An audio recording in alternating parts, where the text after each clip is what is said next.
Hey guys, welcome back to the channel. This is a story about what if Deku stopped believing in heroes part 2. If you guys enjoy this what if and want to see part 3, comment down below and let me know before I start. Please do support for more awesome content and leave a like, and don't forget to subscribe to my channel and also share this video with your friends and check out the description in my playlist. The author of the story, the Hinakami from WhatIf. So let's start the video. Third POV. The next day came and both boys woke up and greeted each other. They both remembered the conversation about yesterday but didn't bring it up since they had agreed to let their actions guide their relationship. They however knew that regardless they would always be there for each other even if it didn't turn romantic. As such, they got up and did their normal routine of getting ready. Shouto went to his room to change and Izuku and he met up in the kitchen to make breakfast. They just prepared their usual breakfast, which was a standard Japanese breakfast. Typically, a traditional Japanese breakfast consists of steamed rice, miso soup, a protein such as grilled fish, and various side dishes. Hayashi came in and saw that they had prepared him some food as well. He sat down and thanked them for the meal and they all started to eat. "You boys going to go shopping for new clothing today since I know you don't have much?" Hisashi asked. The boys looked at each other and just nodded their heads. They did indeed need to get new clothing since most of their clothing that was in their dorms was donated with everything else. As such, they only brought a few days' worths of clothing and knew they needed more. Hisashi said he would call for a driver to arrive in about an hour to so, and that the driver would wait for them at the mall to bring them back since they get paid for how long they spend on the job, so the driver wouldn't complain at all for getting paid to just wait on them in the car. As such, that is how they found themselves at the fashion district in Philadelphia after a few hours. Both of them spent around 5 hours in the shopping district getting a wide range of clothing. From casual clothing to more formal clothing as well. They wanted to have anything and everything that they would need for their time in America. As such, they ended up spending quite a large amount of money on all of the clothing since it was all from name brands that were the more luxury types of clothing. They hurried back to the car once they were done doing all of their shopping. They had the driver take them back to the house so they could relax a bit before they went into the forest in the back of the hills to train a bit. The hills were owned by Hisashi and were considered private property, which federal laws allow people to use quirks on. This means that the boys would be able to practice and get some exercise in before the entrance test that was in about a week and a half. Izuku and Shouto went out a bit behind the first hill area. Hisashi had told them that there was an open and clear patch of the forest that they could train in. The boys had also decided that they would create a more clear pathway from the house to the clearing as well. As such, that is how they did some of their training to get ready for the entrance test. Izuku would use his strength to rip trees out of the ground and relocated them to the clearing area. Shouto would use his fire and ice quirk to turn the trees into ash and the ice to put up a wall blocking the fire from spreading to the forest. They did this for about 3 or so hours and just kept repeating the process the entire time. Izuku had gotten a large workout from lifting all of the trees and pushing himself while doing it. If a tree felt easy enough, he would find a slimmer tree on the path they were creating and then pulled that one out as well and carried it. Shouto decided to get a bit creative in using his ice and fire. He was aiming to try and concentrate his fire into more pointed attacks instead of just being all over the place and uncontrolled. He knew his fire side didn't give him the ability to manipulate it once it leaves his body, but he can control it to a degree before it bursts off his body. As such, he experimented with gathering the fire in one point and then releasing it in a blast. This created a higher level of heat that turned a bit white. The fire would be propelled away from his fist where he had concentrated the fire at. It was a bit destructive but could be good with dealing a good amount of damage and burning a target that he didn't need to hold back again like robots or gnomes.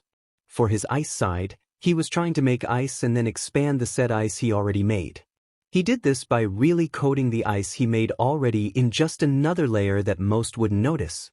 So it appeared that he made the ice increase in length, but in truth, he just made another layer on top of it, which is how it expanded.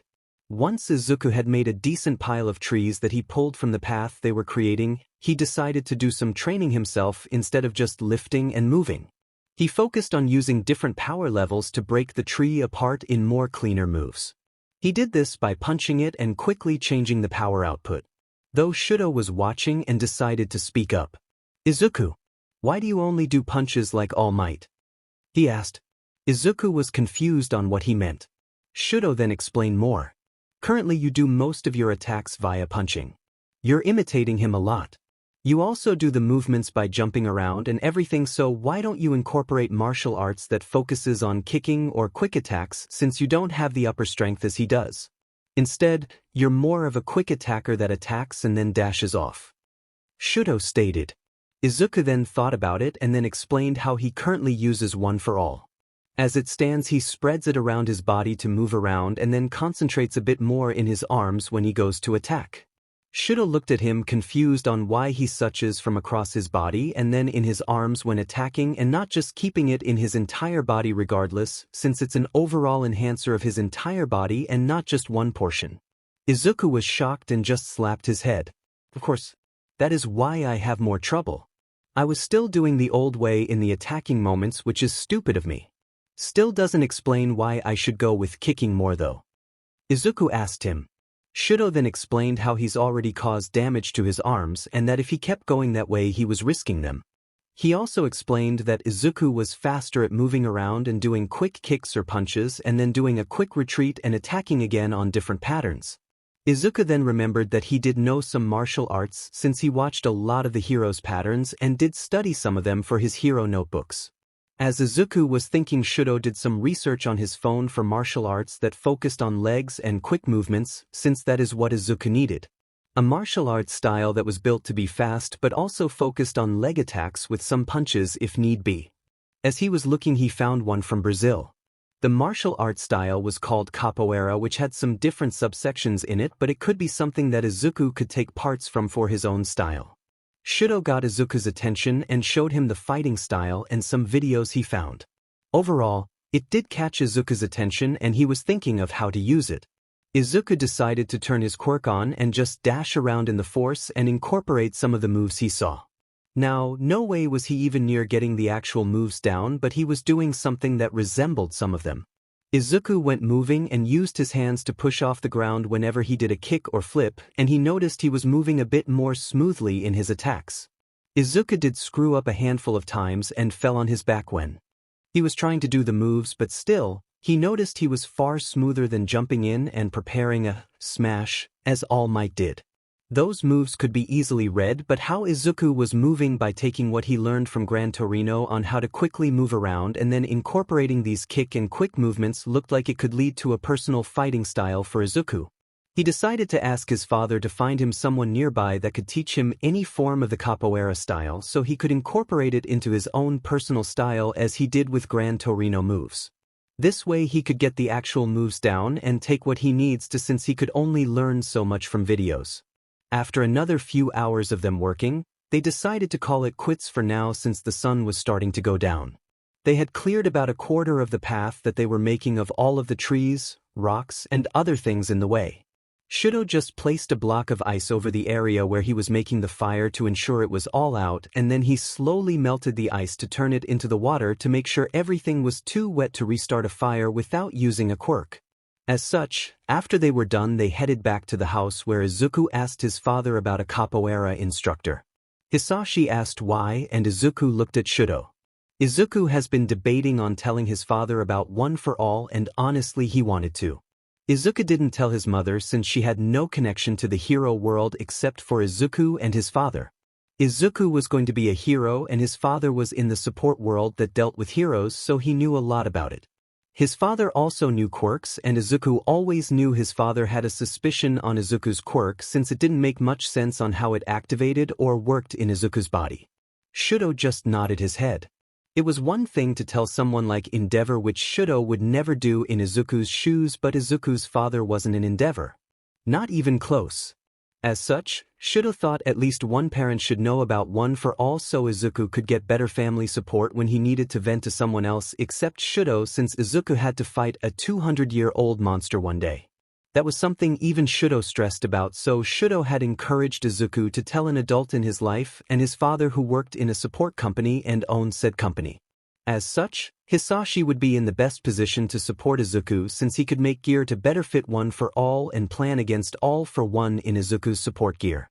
This led Izuku to explain everything about One for All and how in the start he screwed up his body and had to undergo surgery at one point on his hands.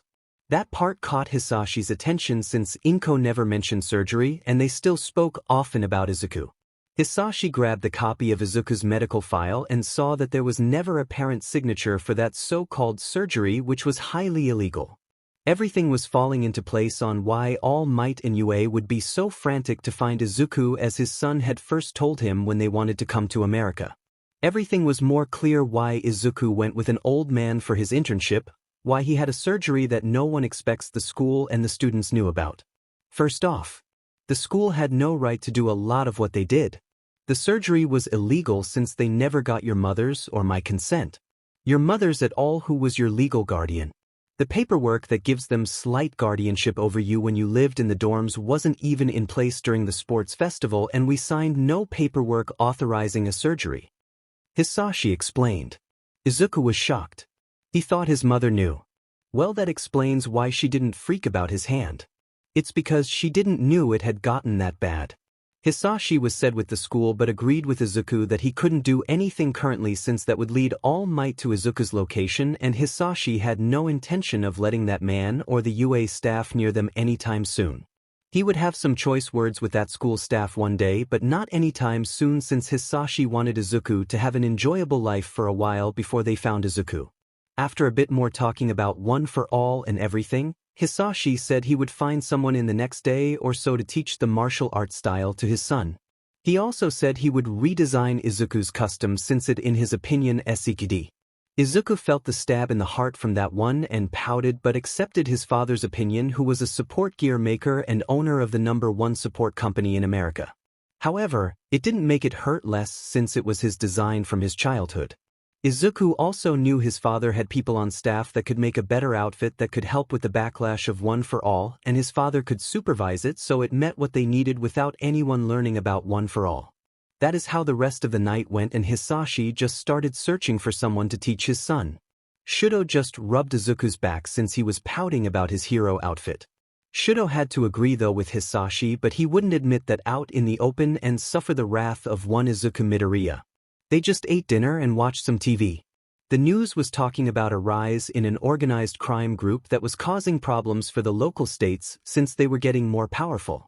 However, Hisashi noted that it was normal and would be put to stop sooner or later, since if it hits a point that it becomes too troublesome, the government would send in the national heroes instead of just letting the state heroes deal with it. There was also the chance of a national hero stepping in and stopping it sooner instead of waiting for the government to request them.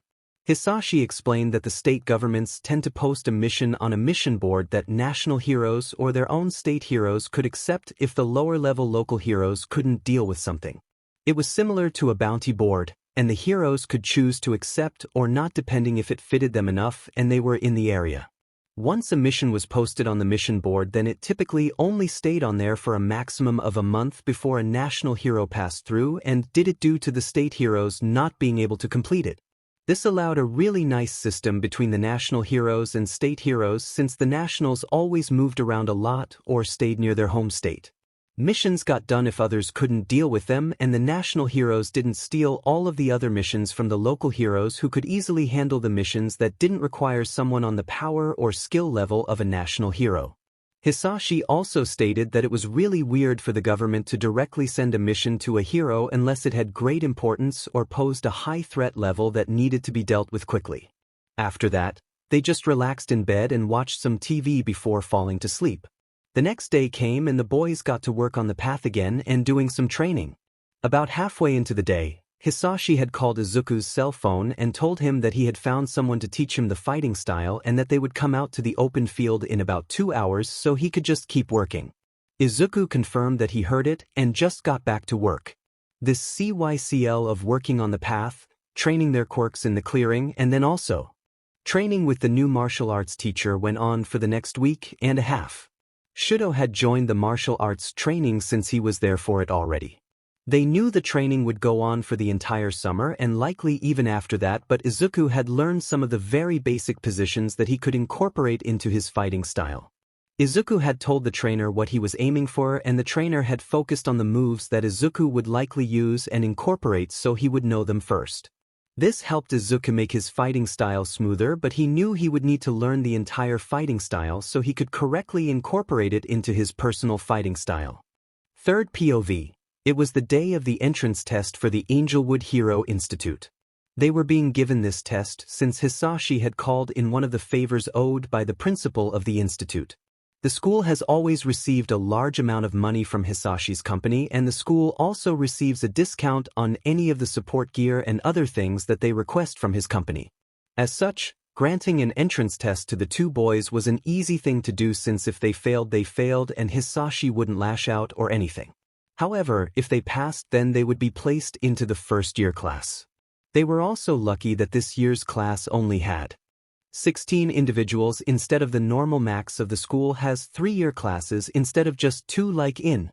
The 1S class is typically for people with more powerful quirks and those that will be powerhouses by themselves and tend to go off as individual heroes but cooperate with others still since the school teaches heavily in teamwork.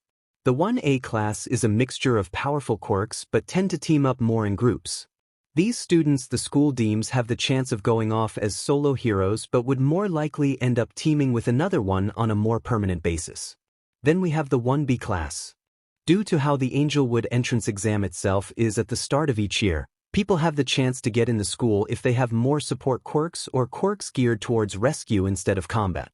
That is where all of these students end up at, and their training is focused more on that type of work instead of more combat heavy and then the rescue work.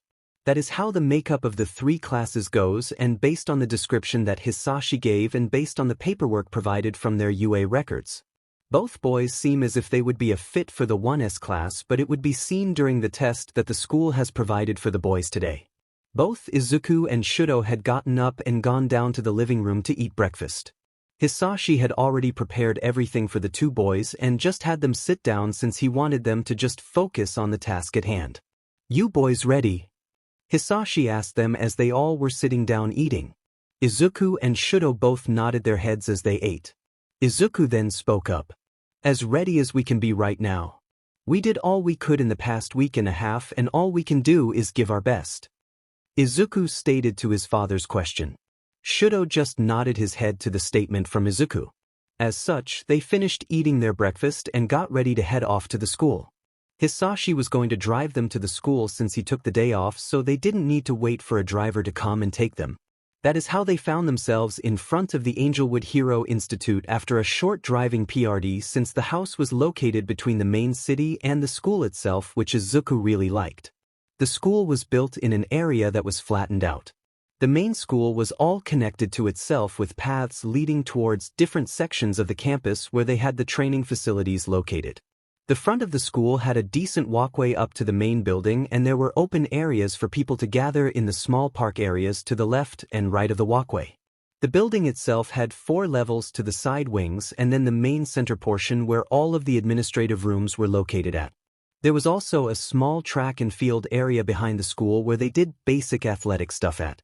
Hisashi stated that the support building was actually located not far down one of the pathways from the main building since things could get explosive. They didn't want the main building destroyed in an accident. As such, the support department labs were separated while all educational classes that don't require a separate lab or space were in the main building. This way, all of the courses would commingle with each other before separating to the individual course buildings for their specialized classes. The 3 of them headed towards the main building and soon were instructed towards the headmaster's office. They sat outside the office and waited to be called for. After about 5 minutes of waiting, the door opened and someone left while they heard a voice call them in. "Sorry for the wait. I had to finish that meeting since it ran a bit longer than planned," stated the headmaster. "For introductions, my name is Seth Venard and I am the headmaster of the 𝐒𝐮𝐸𝐴 Hero Institute. It's a pleasure of meeting you both and finally meeting the son of Hisashi Midoriya," stated Headmaster Seth. Izuku and Shouto introduced themselves since Izuku's father already knew the headmaster personally. "I've heard a lot about you too, and I've read a lot from your files. I just want to confirm your information and a few questions if that is okay with you both," Headmaster Seth asked. They nodded their head and started to answer questions that were asked. One question that was asked was about Izuku's quirk. They all knew that it was likely that this question was going to be asked though. Based on your files, I am seeing that you only got your quirk the day of the entrance exam for UA. Does this mean that you had the quirk for less than a year now? Headmaster Seth asked. Izuku confirmed that it was indeed true and gave him the standard cover story answer. Hisashi had informed Izuku that the headmaster could be trusted with the information, but it was Izuku's choice when or if to ever tell him. Izuku decided to wait until he got into the school and see how the headmaster and the overall school was to make sure it wasn't like UA.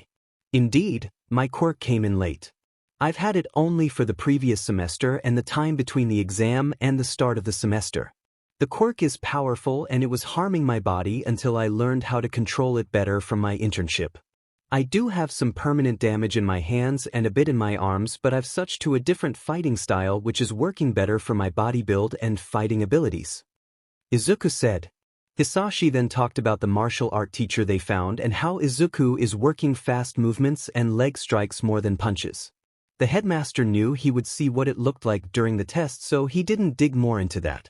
The headmaster did want to know why the boys suddenly transferred to America, since the files mentioned nothing that would show why, nor had Hisashi explained. He only said something came up in Japan that forced the boys to leave. You have the option to decline, but Hisashi nor these files explain why. Why did you both leave Japan's #1 school and come to America? Headmaster Seth asked. Izuku looked at Shouto and then at Hisashi. Then he spoke and started to explain everything without mentioning one for all itself. To say that the headmaster was displeased would be an understatement. He was furious with all the past teachers that Izuku had since they disgraced the profession. The headmaster was rubbing his head at the annoyance he had gained from thinking of the other teachers' failures. Though the headmaster was trying to figure out what to do with the information that Izuku Midoriya was the former protege of All Might. Honestly, the headmaster understood Izuku's reaction in the final exam and why he left the student. He would have done it as well if he was still young and on the field, but he's too old for all that SHT nowadays. I can understand why you left. However, why did you leave Shouto? Remember, in America, people are called by the first name. Shouto explained that he was extremely close to Izuku and he didn't like how the school was acting. As such, he came with Izuku since they both push each other to do better as well. The headmaster accepted the answer easily since it was a decent one. He himself wouldn't want to stay at the other school. The headmaster said he would keep everything learned secret and it was up to them to inform other staff or students of everything at their discretion. The headmaster did say he would need to bring attention to the staff about Izuku only having his quirk for so short, but said it wouldn't negatively impact him since he's only operating at 12% of his strength but was doing so well compared to others that had years upon years with their quirks. Soon it was time for the test to start. As such, they moved towards the training grounds where the test would take place. Izuku, Shouto, and Hisashi had arrived early to talk to the headmaster since they knew he might have questions and also to do basic introductions to each other. After walking about 3 minutes down the pathway, they arrived at a facility. The principal had them change into a set of gym uniforms from the school so they would be ready to do the test. They would do it like the entrance test at the start of the year. No extra support or outfits. Gym uniforms provided by the school and then the test takers take the test. This way the school could ensure everyone was on even ground unless they request support gear with a valid reason. Izuku and Shouto were shocked at what they saw when they came out on the other side of the facility building. They saw that a bit away from the building they came out of was a few abandoned city blocks that had a lot of grass overgrowing and taking over the street and city. Welcome to the Forgotten City. We have a quirk user come in and have the vegetation overtake a lot of the space and cover everything, stated the headmaster. They were informed that they were staff present in another location watching the test from cameras and drones. This is your test site. Your mission is to face the villains that are holding the hostages captive in this city. They escaped the heroes that were chasing them and had grabbed hostages and hid within this city. The number of hostages is unknown. It's confirmed at the time of the chase that there were 6 villains and they were deemed to be villain level of A+. The level of destruction to this area is none of the government's concern due to it being abandoned by the government. priority is the life of the hostages. You have 1 hour before the government deems your mission a failure and decides to send in other heroes. Any questions? Stated Headmaster Seth. Izuku did ask some questions. You stated that the villains were indeed seen. Was any information gathered on the type of quirks the villains have? Izuku asked. The headmaster smiled. There are only 2 quirks confirmed. One was a quirk that can inflict pain with just a touch. No lasting effects are known currently, but it does cause people to flinch and balk at the pain they receive, which is powerful in the hands of a villain. The second quirk known is one that can increase the user's speed. It's unknown how fast the villain can go, but the villain was able to outspeed a cop car that chased him. Headmaster Seth stated. Both Izuku and Shouto nodded at the information. Shouto asked for a general description of the 2 confirmed quirk users, and the headmaster gave them based on the reports they had. What the boys didn't know was that the test had already started. They were being judged the moment they walked into the area, and the staff was seeing how they were asking important questions and were impressed, since most first years don't know to ask these questions going into tests like this. The boys were told the exam had started as a siren went off. The headmaster took Hisashi back into the nearby building and watched from a room with TV in it.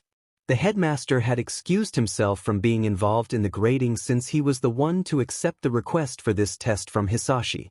This was to ensure that the boys got in fairly and on their own merit. The staff watched as the boy got moving. Izuku grabbed Shouto and jumped onto a building that was higher than the surrounding ones near their start location.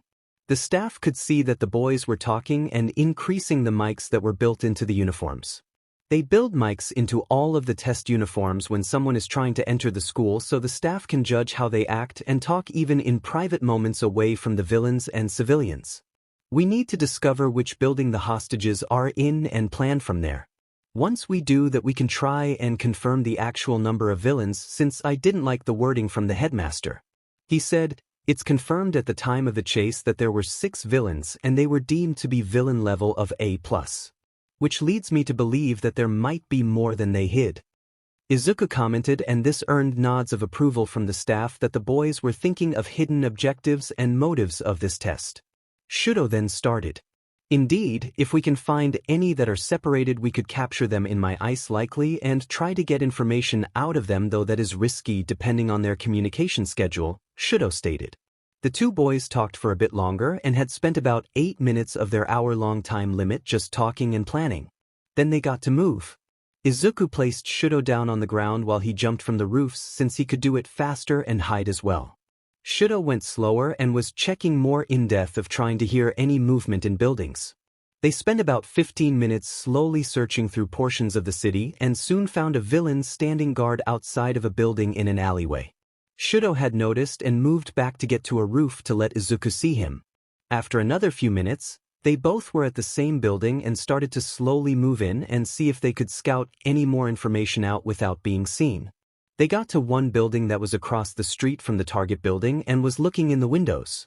They could see 6 villains inside the room, which confirmed their suspicions, since they also knew one was standing outside in the back keeping watch, since the front door was covered with wood blocking it.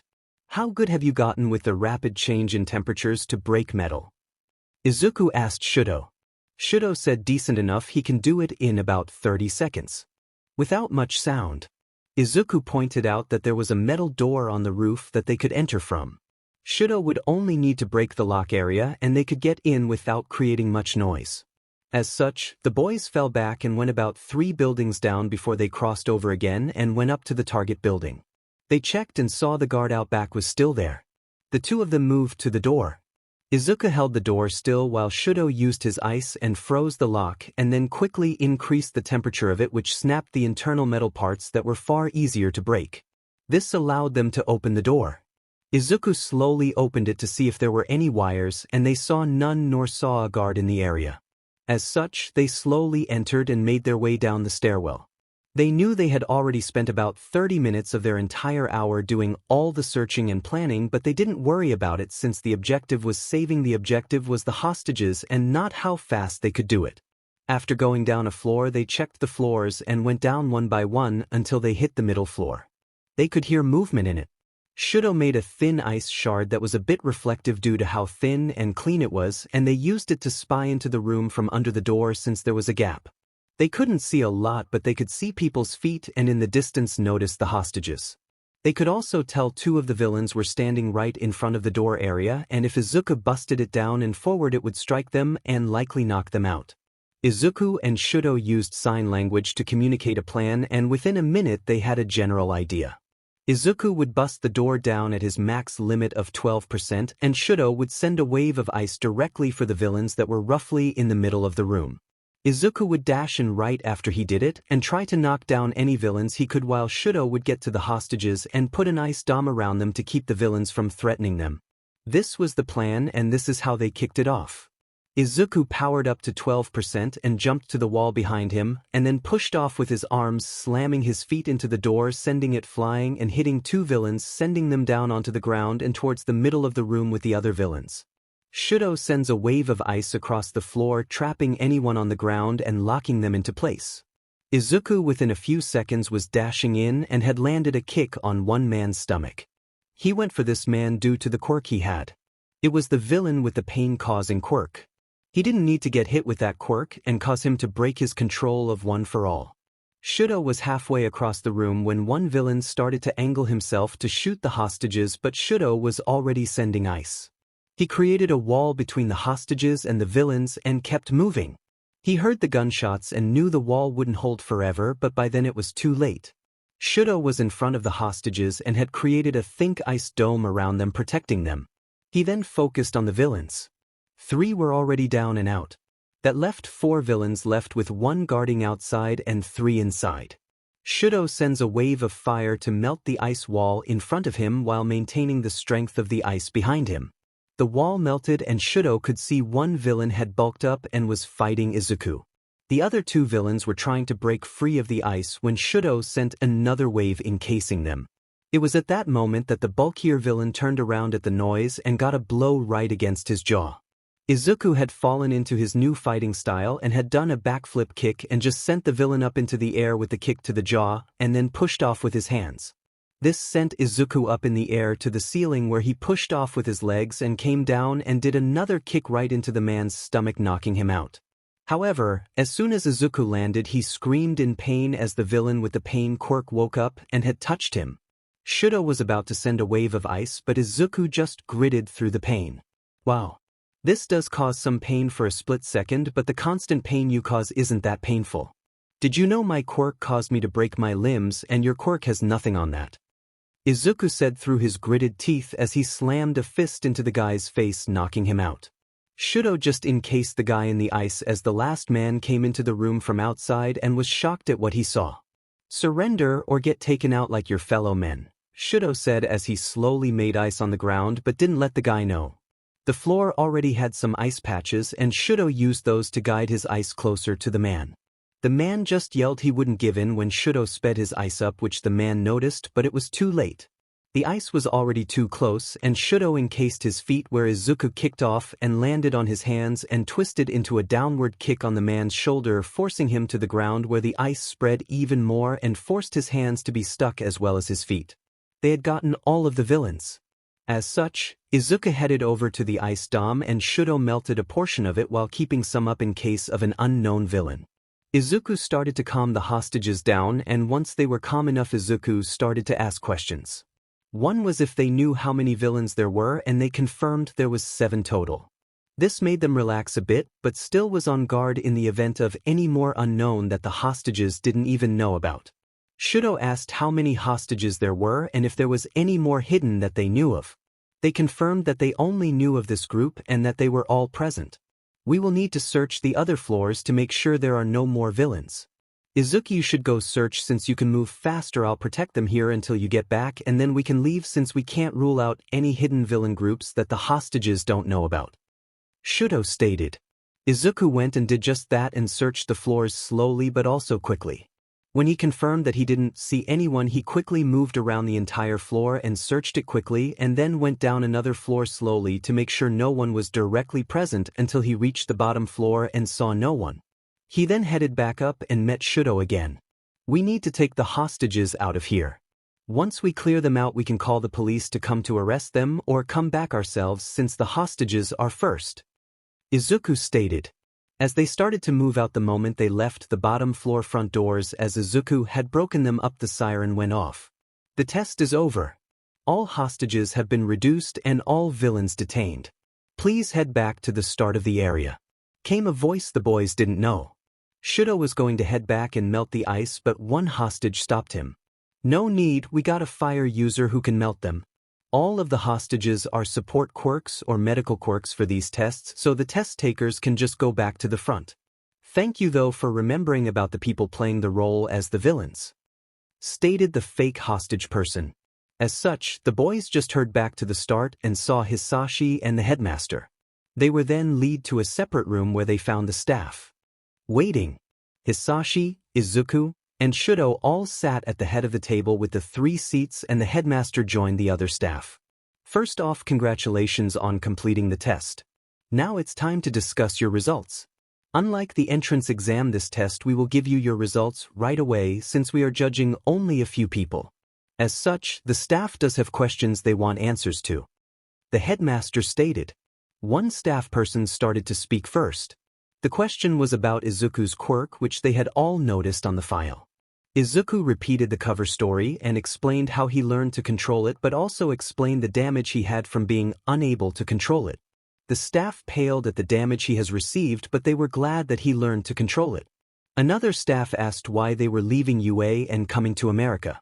Izuku and Shouto knew this was a likely question and just wanted to get it out of the way, so the staff already knew before school started if they got accepted.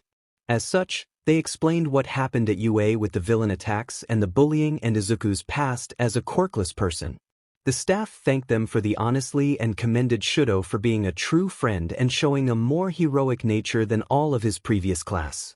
The staff then got into questions about the exam itself, on why they decided to proceed to go the rough instead of taking the guard outside first, since it was a risk of the guard escaping. Indeed, it was a risk of the guard just running instead of entering the building. However, that was an acceptable risk in my view. The objective and priority were the hostages first. If we went for the guard first, the others could have overheard the fight or the guard could have radioed it in. This presented a risk to their lives, as such the guard was a lower threat level to deal with later if he did escape. Izuku commented. The staff nodded their heads and made some notes. They also asked about why Shouto melted the ice wall instead of leaving it. The reason I melted it instead of keeping it as another layer of defense for the hostages is that it cut off my view of the fight. I didn't know at that point how my partner was doing. He could have been overrun by new villains I didn't know about. I had better luck at protecting the hostages if my partner was safe and fighting, since the villains would have to split their manpower on dealing with us both instead of just one of us if he got taken out, though I didn't doubt his ability. It was more strategic planning for the long term if things went wrong, Shouto stated. This just earned more nods of approval from the staff. These questions went on for about another 30 minutes before the staff decided they had a decision. They all wrote out their results on the grading sheets they had and passed them to the headmaster to combine the scores for an average score. The final score that the boys each received was 90 out of 100 for Izuku and 90 out of 100 for Shouto. They both lost a point due to forgetting to ask about any injuries of the hostages, and they both realized they had forgotten. The headmaster explained it was okay in the long run since they would have rescue training in class. Izuku thanked him and made a comment. The rescue training we had at UA was interrupted by the villain attack on our class. I just realized they never rescheduled that class, Izuku said, and they all looked at him and sighed at the overlaps of UA once again. This score meant that they passed and would be accepted into the school. If they had gotten anything below a 75, they would have been rejected. As such, they were now members of the 1S class and would start during the next semester. They were informed that the first years did have a summer training camp on campus this year, and they were allowed to attend, but it would start at the end of the month if they decided to join. The camp allowed everyone to return home or stay in the dorms that were on campus for those that lived too far. They just needed to inform the school in the next few days. RDPOV, it has been a few weeks since Izuku and Shouto had to do the entrance test for Angelwood. The boys had just woken up in the early morning and were tightly pressed against each other since they enjoyed each other's body heat. They said good morning to each other and started their normal morning routines. They finished getting dressed and made their way down to the kitchen and sat down to eat. I told you. You guys shouldn't have stayed up so late watching those movies in the home theater, Hisashi stated as he shook his head at the boys. They were dead tired since they watched a large number of movies. If the boys weren't outside training, then they were either in the home theater or they were studying in the home library for the upcoming driver's test for their permits. They wanted to get their licenses already so they didn't have to have a stranger driving them around, since they might want to have private conversations, which would be weird having an unknown party with them. Hisashi, however, had the idea that the boys honestly wanted to drive some of his cars, which he wasn't opposed to. When he was at their age and got his license, he was dying to get a hold of his deceased parents' car that was an old 1969 Chevrolet Camaro.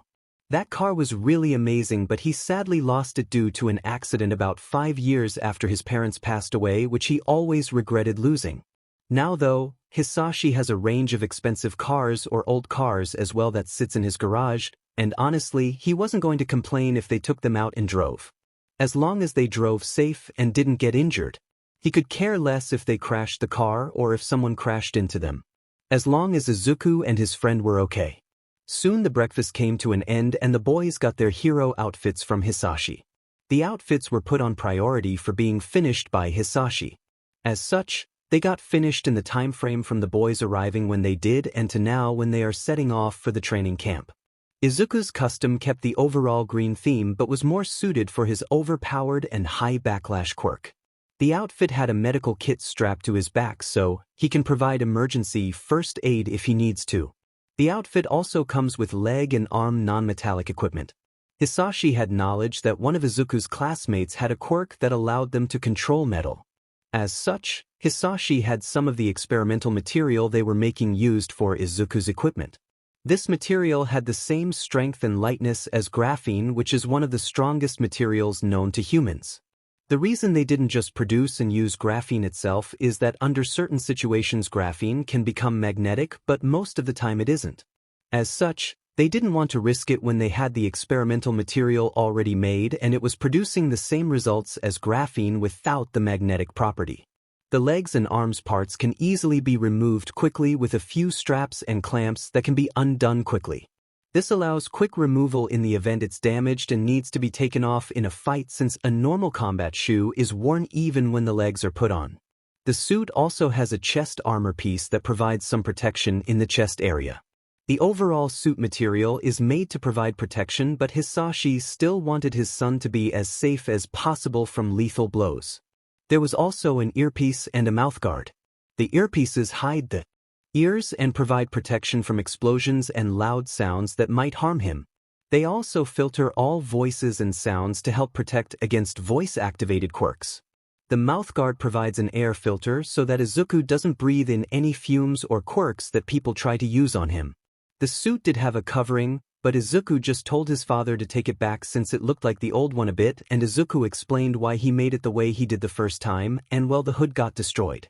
Shouto's quirk was an upgrade from his outfit and had an internal cooling and heating system in case he got quirk exhaustion. The suit had 2 vents where the suit vented out the air that is either cooled or warmed once a normal body temperature was gained.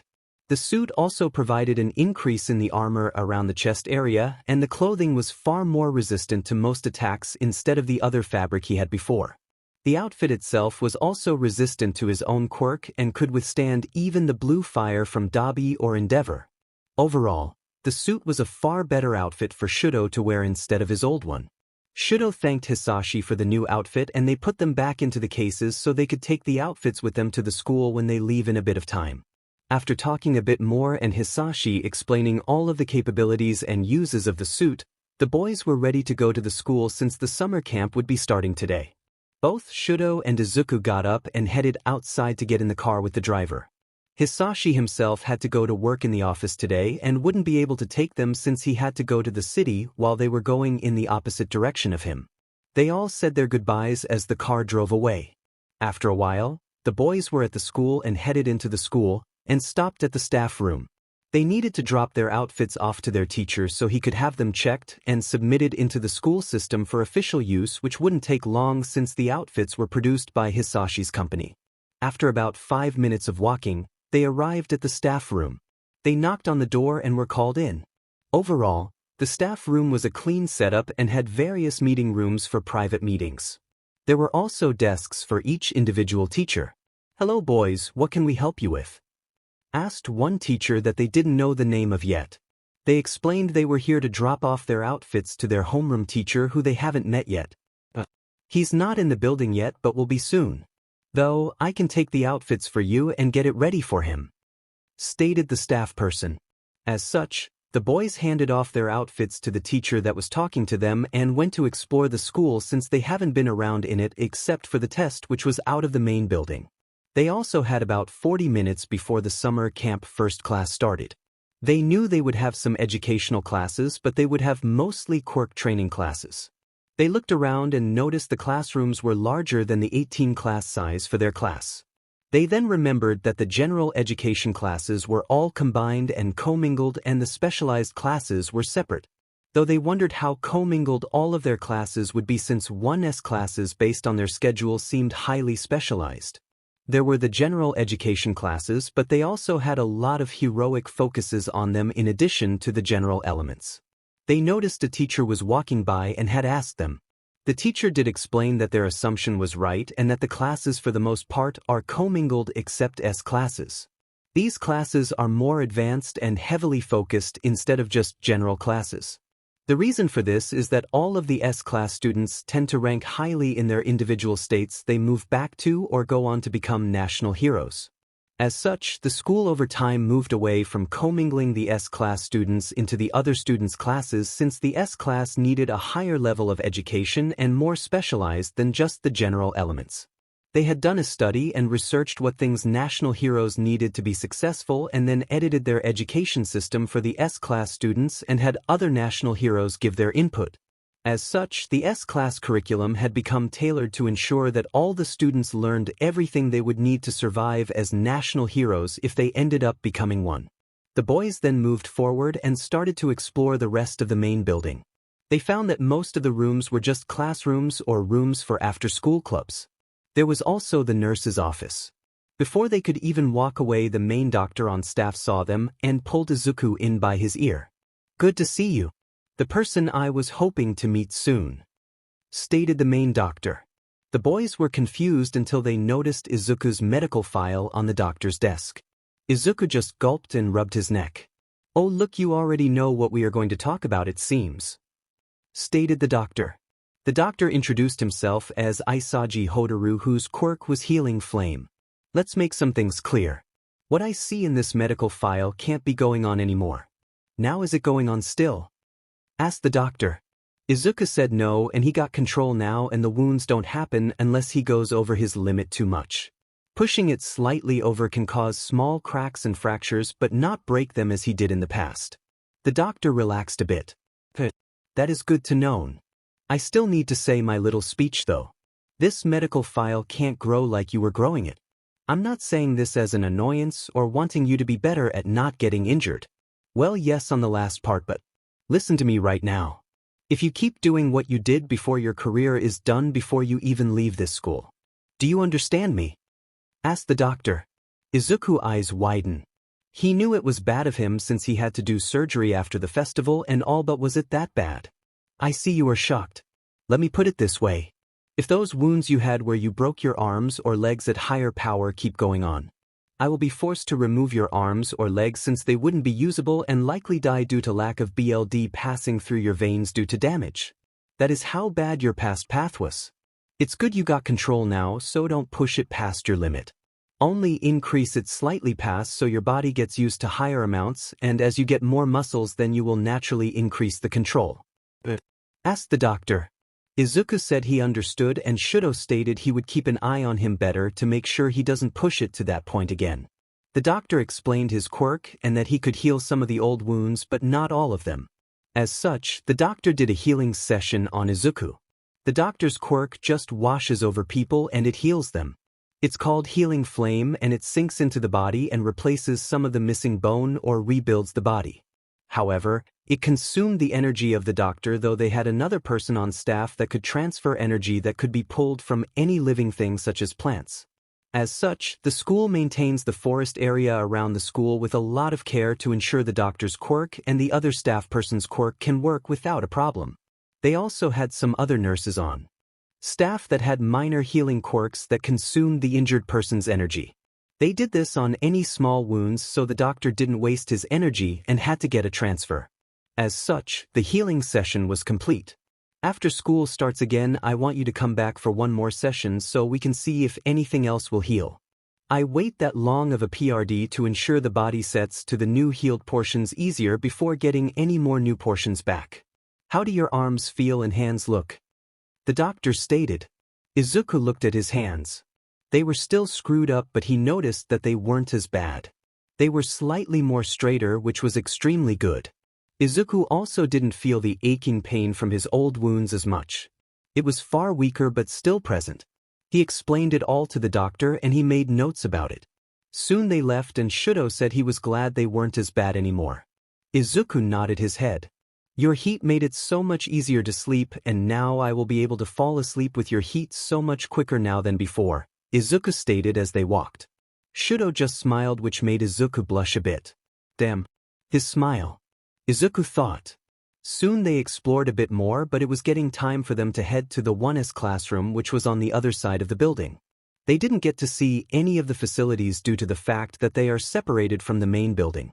Also, the support lab is separated as well, so they couldn't see it like they would in UA.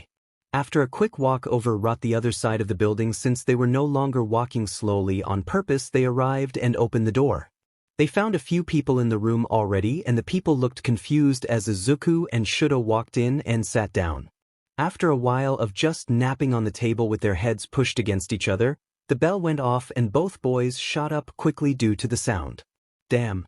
So used to being attacked by villains in our old school that the bell set us off. Izuku muttered as Shouto was putting out his fireside. The students in the classroom had concerned looks on their faces at that statement and wondered what school these people were from and why they were with them. Soon the teacher walked in and started to talk. Hello, 1S. Welcome to the first day of the summer camp for your first year. During this camp, we will have some educational classes that will be more for review and catching up on anything you were bad at during the first semester. We will also spend some time to learn some of the material for next semester so you can have a head start. However, most of the time will be spent in the combat training facilities or in an open field in the school grounds training your quirks and anything else me or another teacher recommends for you to learn. This way you will be prepared for the provisional exam at the start of the first semester, stated the teacher. The teacher then looked around and everyone nodded their heads. He asked if anyone had any direct questions at that moment. One person raised their hand and was called on. Sir. Not to be rude, but who the hell are the two new people that have been sitting in here this entire time? Did we get new students? The student asked and Izuku and Shouto just chuckled a bit. The teacher looked at Izuku and Shouto and then looked back at the student. Good question.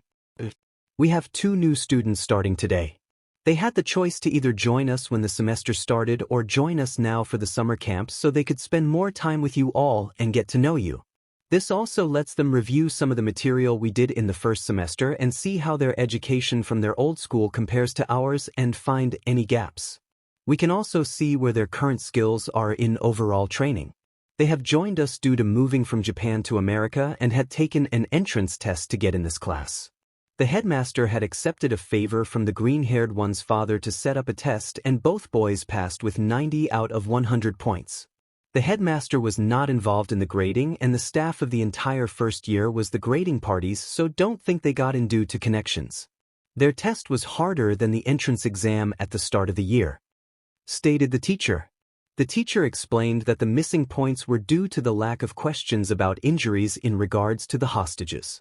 After a bit more talking, the teacher then spoke and had everyone introduce themselves. Third POV. Okay everyone, please introduce yourselves to your two new classmates and give some description about yourself, stated the teacher. Once he was finished talking, the students all looked at each other for a moment. Then one by one they each stood up and started to introduce themselves. The first person that introduced themselves was a male that went by the name of Mizuko Yukimura aka Ocean Ruler. Izuku and Shouto both greeted the new classmate and learned a bit about their quirk, which was called water. It allowed them to create and control water, which was nice and really powerful if he was planning to be on a coast or near large bodies of water. The next classmate to stand up and introduce themselves was Ken Tachibana A. Nocturne. Izuku could tell that Ken was going to be the type of classmate that was really energetic and loud. Shouto just peeked at what Izuku was doing and chuckled to himself. Izuku was already making a lot of notes on their new classmates. The next person was the first girl classmate of theirs, and her name was Kaori Mishima, whose hero name was Scarlet. Her quirk was interesting since she could control it, unlike the old comic book that Izuku had read before. Her quirk was laser sight, and her hero outfit allowed her to control it more directional output and intensity instead of just letting it go all over when she turns it on. The next person that introduced themselves was smart on their hero name, since it would make it harder for villains to prepare against her quirk. Her name was Shona Hirahara and her hero name was Teleporter. However, unlike her hero name, her quirk isn't teleportation related, instead it's time control. Her quirk allows her to dodge attacks and/or immobilize enemies.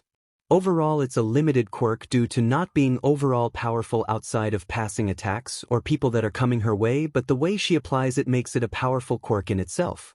The next person up was Haken Nensho, whose hero name was Kaizu. His quirk reminded Izuku of some painful memories, but was glad it didn't directly come out of his body like Bakugo's. Haken's quirk allowed him to tag anything with a mark of his that will combust. He is able to control the size of the combustion, but currently, he is unable to expand or shorten the time limit of when the combustion happens. Izuku was interested in if his new classmate would ever be able to, because if he did, the quirk would become far more powerful for laying traps. After Haken Nensho, the next classmate was called Shine Kujiro. Their hero name was Vanguard and their quirk was called Vampire Bat. Overall, they operated like a bat did, and their quirk allowed them for empowerment with drinking BLD, which he has a support gear in his outfit to provide some BLD to him, or he can drink some from his enemy. Izuku was interested in if he would be affected by loud sounds or overly bright lights, since bats are nocturnal animals. However, before Izuku could start asking a lot of questions, Shouto placed a hand on his mouth and stopped him from going on a rant of questions. Everyone was confused about why he did that until he explained. If he gets started on a rant about quirks and all the questions going through his mind right now, we will never leave. Shouto stated, and Izuku just pouted at that statement. He liked Shuto's hand to force it off of his mouth. Shouto just rolled his eyes. Even though it's true doesn't mean you need to say it. Izuku pouted again as he spoke. Everyone just chuckled and shook their heads at finding something interesting about their new classmate. Then the next person introduced themselves as Taka Tsureko, whose hero name was Spirit. His quirk would have been a blessing for their former homeroom teacher Aizawa. Taka's quirk allowed him to take energy from other people and increase his own. It didn't provide him enchantment in strength or anything, so his strength and speed were just his natural abilities. What made his quirk and him powerful was him stealing energy from others.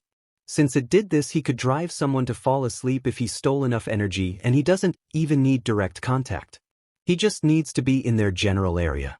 Overall, it was good for long drawn-out battles if he was skillful in martial arts and fighting. Next was a female classmate named Cyan Shiratori, whose hero name was Mayura. Her quirk made her look like a peacock, since she was born with more or less a peacock tail that was useful for defense and attack. She was able to pull out one of her feathers and use it as a sword as well, though it took a few days for a feather to regrow on her tail. Izuku found the tail amazing. Even Shouto was amazed by how the tail looked, and Cyan thanked them for the compliments. The next person was another female classmate, Hinata Inoue. Her hero name was Corona. Her quirk provided a full fire body form, but she could also concentrate it on the end of her limbs like feet or hands. This allowed her to pack a punch upon her normal strength and force people to retreat away from her so they didn't get burned. She gained these fire forms from absorbing solar energy via the halo above her head when she activates her quirk. The next person got up and introduced themselves. This female was called Kazuko Hisakuwa. The hero name they were using was Mainframe. Kazuko quirk was called Reprogram, and as the name suggests, she can reprogram things. However, it doesn't stop right at technology. She's better at doing it on electronics, but through hard work, she discovered it can be used on attacks and physical objects. It just takes far more energy. She can divert the path that an attack is taking and change where it will land, which can mean the difference of life or death sometimes. Though she focuses mostly on the technological advantages of her quirk due to almost everyone's outfits, be them hero or villain, has some form of technology in it nowadays. As such, she could reprogram a part of the villain's outfit to explode of them when they use it or just not work at all. Next up was Hideki Yukawa, whose hero name was the same as his quirk name, Marionette. Marionette allowed him to send out strings from his fingers that allowed him to control a person's actions via his thoughts. Though other people could break the strings that connect to someone, the individual themselves have been unable to do it. As such, it's a powerful quirk against those that are unsuspecting of his presence, since only the end portion that connects to the individual is shown. As such, people need to be looking for it to destroy the string, otherwise they won't know he is there controlling people. The next person was called Mahiro Higashikuni, whose hero name was Tear. Their quirk was psychokinesis, and it reminded Izuku of his mother's quirk, but he was far stronger since he could control things far easier and lift far more weight than his mother could. Overall, Izuku knew he would want to know his classmates' limits for the field so he could know if he could hold certain weights or not and plan around things he couldn't lift. The next student was a female by the name of Shinobu Kitahara, whose hero name was Echo. Her quirk reminded Izuku and Shouto of their former classmate Jiro's quirk a bit. Her quirk allowed her to attack with sound waves like Shinobu. However, she can absorb the sound waves and use them to attack as well. This means she can constantly absorb any sound waves in the air and then send out blasts or other attacks. Izuku realized that Jiro would more or less be screwed against Shinobu. Their next classmate was called Terra Adarisa, whose quirk was, well, let's say it made her hyper. Her hero name was Hyperdrive, which fit her so well. Her quirk was called Static Battery, and it allowed her to eat food and gain energy to recharge her core energy. She needed the electrolytes from the food or drinks. Electrolytes had an electrical charge that is vital for the health and survival of all humans, but her quirk uses it and burns through a lot of calories, so she also had to eat a lot to keep her body healthy but also allow her quirk to function. Both Shouto and Izuku knew she was going to be, as her hero name calls her, a hyperdrive of energy. The second to last classmate to introduce themselves was called Elena Reyes. Her hero name was Nico. She had a quirk called Metal or Magnet. This quirk allowed her to control any metal under a certain weight. As such, she had metal knives made for her hero outfit, and she would use them to keep people away or use them to pin people down, where she would come up and end the fight. She also controlled the metal on people's outfits and made them screw up in their movements, since a lot of outfits had metal in them. Now the last person stepped up and introduced themselves to Izuku and Shouto. The last classmate of WhatIf was Kuroda Yuri, whose hero name was Lux. Ignore that it says she's a villain. Kuroda's quirk was called Reflection. It was more or less straightforward on the exploitation of her quirk. Her quirk could reflect emitter-type attacks back at the direction it came from. She could also reflect rubble or objects that she sees that is thrown at her. This gives her a large defensive ability for herself, and she relies on her martial arts abilities to defeat her opponents and some support gear.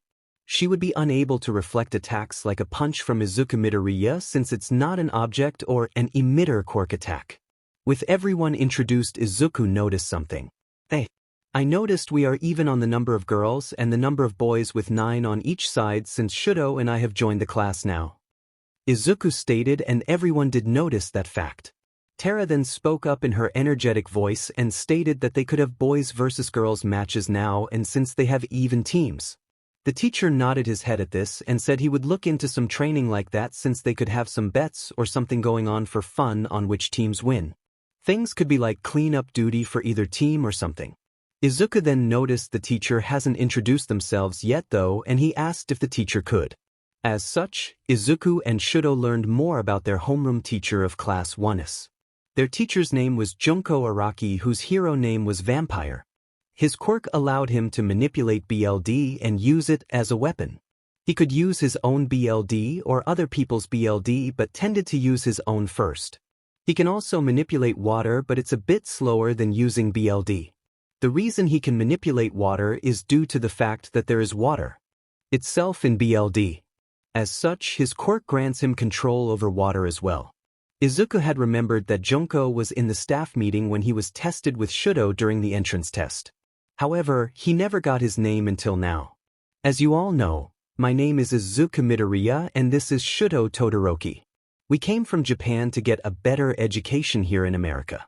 My quirk is called Superpower, which grants me enhanced body strength, speed, durability. However, I've only had my quirk for about little over 1 semester since I am a rare late bloomer who got his quirk at the age of 14 before the entrance exams for hero schools in Japan. Izuku said, and then he explained some of the damage his arms had due to his lack of control before due to the power, and he explained that he is only at 12% control currently out of his entire power. Everyone was shocked at the level of power that Izuku had. Shouto then explained his quirk and some information about himself. The class did ask about hero names since they all had one, but Izuku and Shouto didn't mention one. Izuku rubbed his neck and Shouto didn't answer. "Oh, I'm not going to use my old one since it had bad memories for me." Shouto only used his first name, so would you all like to help us? Izuku asked. They all broke out into chatter and were throwing out different names. After a while of talking and the teacher writing names on the board in the classroom, they had a list of different names, but one got chosen for Shouto quite quickly. His hero name moving forward was Duality. It was a bit harder for Izuku's hero name, but after a while, it was decided that his hero name would be Titan. The reason for this was due to his strength, speed, and durability, but also the fact that he will just keep growing in strength for a long time until he hits his max. As such, during the camp of Angelwood, their new hero names were created. This was the start of Duality and Titan, the hero in training of Angelwood and future pro heroes. After a bit more talking, the class and teacher got back to work on their summer camp activities so they could get stronger before the next semester would start, since Angelwood would be recommending them for the provisional licenses, which was standard practice for the school since they wanted their students to get as much experience as they could. Most other schools in America only recommended a handful of the first years, and most would take it during the first semester of their second year. However, 1S was always recommended during the second semester of their first year as a standard of practice. Third POV, the class and the teacher had finished their introductions to each other. They sat down and talked a bit more to get to know each other, and both Izuku and Shouto were also given new hero names from their new classmates. Izuku kind of liked his new hero name and Shouto accepted his. The teacher cut them off and got them focused back on the summer camp. Now that is all done, we need to start some of the other things we need to get done on the first day, stated their teacher. He then walked around and handed out sheets to the other students and then gave a different sheet to Izuku and Shouto. In front of you is a sheet of recommendations that the school thinks you should focus on throughout this camp, but this may change as it happens. Izuku and Shouto. For you too, your sheets are asking you questions so the staff can know more about your skills and abilities right now. We only know what we saw in the test, so we need more information. We will get some via the training camp, but we would like to give you some general guidelines as well during this camp. So what we want to know is what you know already and how you are doing. What you are trying to improve on. What you're looking into right now. What are some skills or tricks you are wanting to experiment with? What are some ideas you have that you want advice on how to do? These are the type of things we want to know from you too. This will give us a general guide to start with, and we will adjust as we get more information, stated their teacher. After spending about 30 minutes work on their sheets or reading them, everyone was more or less done. The teacher collected Izuku's and Shouto's and started to read them as he handed out a review exam for Izuku and Shouto to complete. This would give the school an idea of where their education currently sits. The other students were given some homework in areas that they were doing badly in, which was based on their grades. The entire class spent the next hour or so doing this. Izuku had finished in about 40 minutes while Shouto finished in about 50 minutes. The teacher had finished reading their other sheets and took their tests and ran them through the reader that was on his desk. He uploaded the answer sheet and had it graded right then and there. So good news. You are not far behind at all. I say about a month worth of studying and you will be caught up in what this class is currently learning. Most of the more heavily specialized topics the S class learns don't happen until the second semester, so you didn't really miss anything there. I'll give you the study sheets for any of the specialized topics we did cover those, since you did not get those answers right, which was expected. Otherwise, you're going to easily get caught up over the summer camp. stated the teacher. Izuku and Shouto were happy with that and glad they decided to come to the summer training camp. It will be nice to be at the same education level they are at when the next semester starts. The first day of the summer camp was ended with that, as the teacher wanted the other staff to look over the boys' sheets so they can get ideas ready. The others were also only doing some homework today as well. Tomorrow be ready, since we will get into some physical training. Meet here at the classroom and then we will head to the facility that we will train at. The reason I don't have you just meet there is because Izuku and Shouto don't know all the locations yet, and this will give you guys more time to talk outside of trying to beat each other up, stated the teacher with a laugh. Everyone laughed as well, since he was right. Most of this camp they would be trying to beat each other up or focused on expanding their quirks. Izuku himself really wants to hit 15% control, but he ends the training camp and gets the martial arts completely learned to incorporate into his style. He and Shouto have been sparring and he's been so much better now that he's changed his style up. Shouto had told Izuku that he feels like he is getting pushed far more than he was back in UA and is having to put far more work into keeping up, which is good for him as well. The next day came and all of the students from the class met up in the classroom again. They had about 10 minutes before the teacher would arrive to take them to the training area. 𝐒𝐮𝐦𝐦𝐸𝐵 got everyone's attention when he asked a question to Izuku and Shouto. Hey, Izuku and Shouto, what school did you guys come from in Japan? 𝐒𝐮𝐦𝐦𝐸𝐵 asked. Izuku and Shouto tensed up a bit and everyone noticed. You don't have to answer if it causes bad memories, 𝐒𝐮𝐦𝐸𝐵 stated. Izuku looked at Shouto and then to the class. We actually went to UA in Japan. It's the #1 hero school there, Izuku stated. Everyone was interested since they knew about UA. Everyone has heard of All Might since he did spend some time in America, and he is one of the most powerful heroes ever. He is popular in America, but he is far more popular in Japan than in any other country. Though Elena was observant and noticed that something wasn't said. Just going to UA wouldn't cause that reaction of tensing up. Is UA not as good as they make it to be, or is there something the public doesn't know? Elena asked. Izuku sighed as Shouto just rubbed his back a bit. You all remember how I was quirkless before, right? They all nodded their heads, not even missing a beat. This is because there are more quirkless people in America than in Japan, so they have all met a quirkless person at least once or twice before. They aren't a population portion in America, but they are not as rare as they are in Japan. America also had stricter discrimination laws as well, unlike Japan, whose laws didn't change for 200 years in regards to discrimination, since most forget about quirkless people there. Unlike America, quirkless people aren't treated nicely.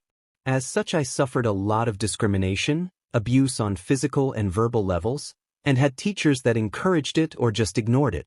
When I got my quirk and got into UA, my old main bully was in the same class, and the teachers more or less ignored what he did. They didn't let him do a lot of what he did in the past, but he still did stuff that they ignored, like threatening me his quirk or assaulting me in our final exam. I also had a mentor who I cut contact with, who more or less regretted taking me on, since I decided to leave my attacker behind in the final exam instead of trying to save him. Izuku explained. The class reactions were not as Izuku expected. He expected to be laughed at and blamed like he always was, or for them to just write it off. However, the comments he started to hear painted a different story. Are you kidding me? They want to be heroes, and yet none of your classmates stopped him or complained to the school, Tara stated as he was bouncing up and down due to her energy. Other people called out in agreement with her as well and were complaining about UA's inability to teach and that they didn't deserve the #1 spot in Japan. Mahiru was floating some knives in the air with some hostile glare in his eyes as he looked forward at the wall. They could all hear him muttering about cutting people's PPS off, which made all of the boys in the rooms close their legs tightly. Then 𝐒𝐻𝐾𝐿 spoke up. 𝐒𝐻𝐾𝐿 had a question because he saw Izuku tense the day he talked about his quirk, and it always bugged him. Izuku, the day I introduced myself and talked about my quirk, you tensed. Is it me or is it my quirk? 𝐒𝐻𝐾𝐿 asked. Izuku got the intention of the quirk right away. No, it's not you at all, Izuku said as he tried to figure out how to explain it. Shouto stepped in though. 𝐒𝐻𝐾𝐿, don't hold it against Izuku. He doesn't have anything against you or your quirk, it's the fact that your quirk at the start reminded him of his main bully, the former classmate of ours. His quirk was an explosion and he could create explosions out of his hands. Shouto explained, and they all paled a bit since Izuku did tell them that the bullies did use their quirk on him from time to time. Hakan looked down at his hands a bit and Izuku noticed. Don't hate your quirk or think I hate it. It just caught me off guard a bit. I've already gotten over it since I've talked my emotions out with Shouchan here last night. So don't worry about it. A quirk isn't villainous or heroic.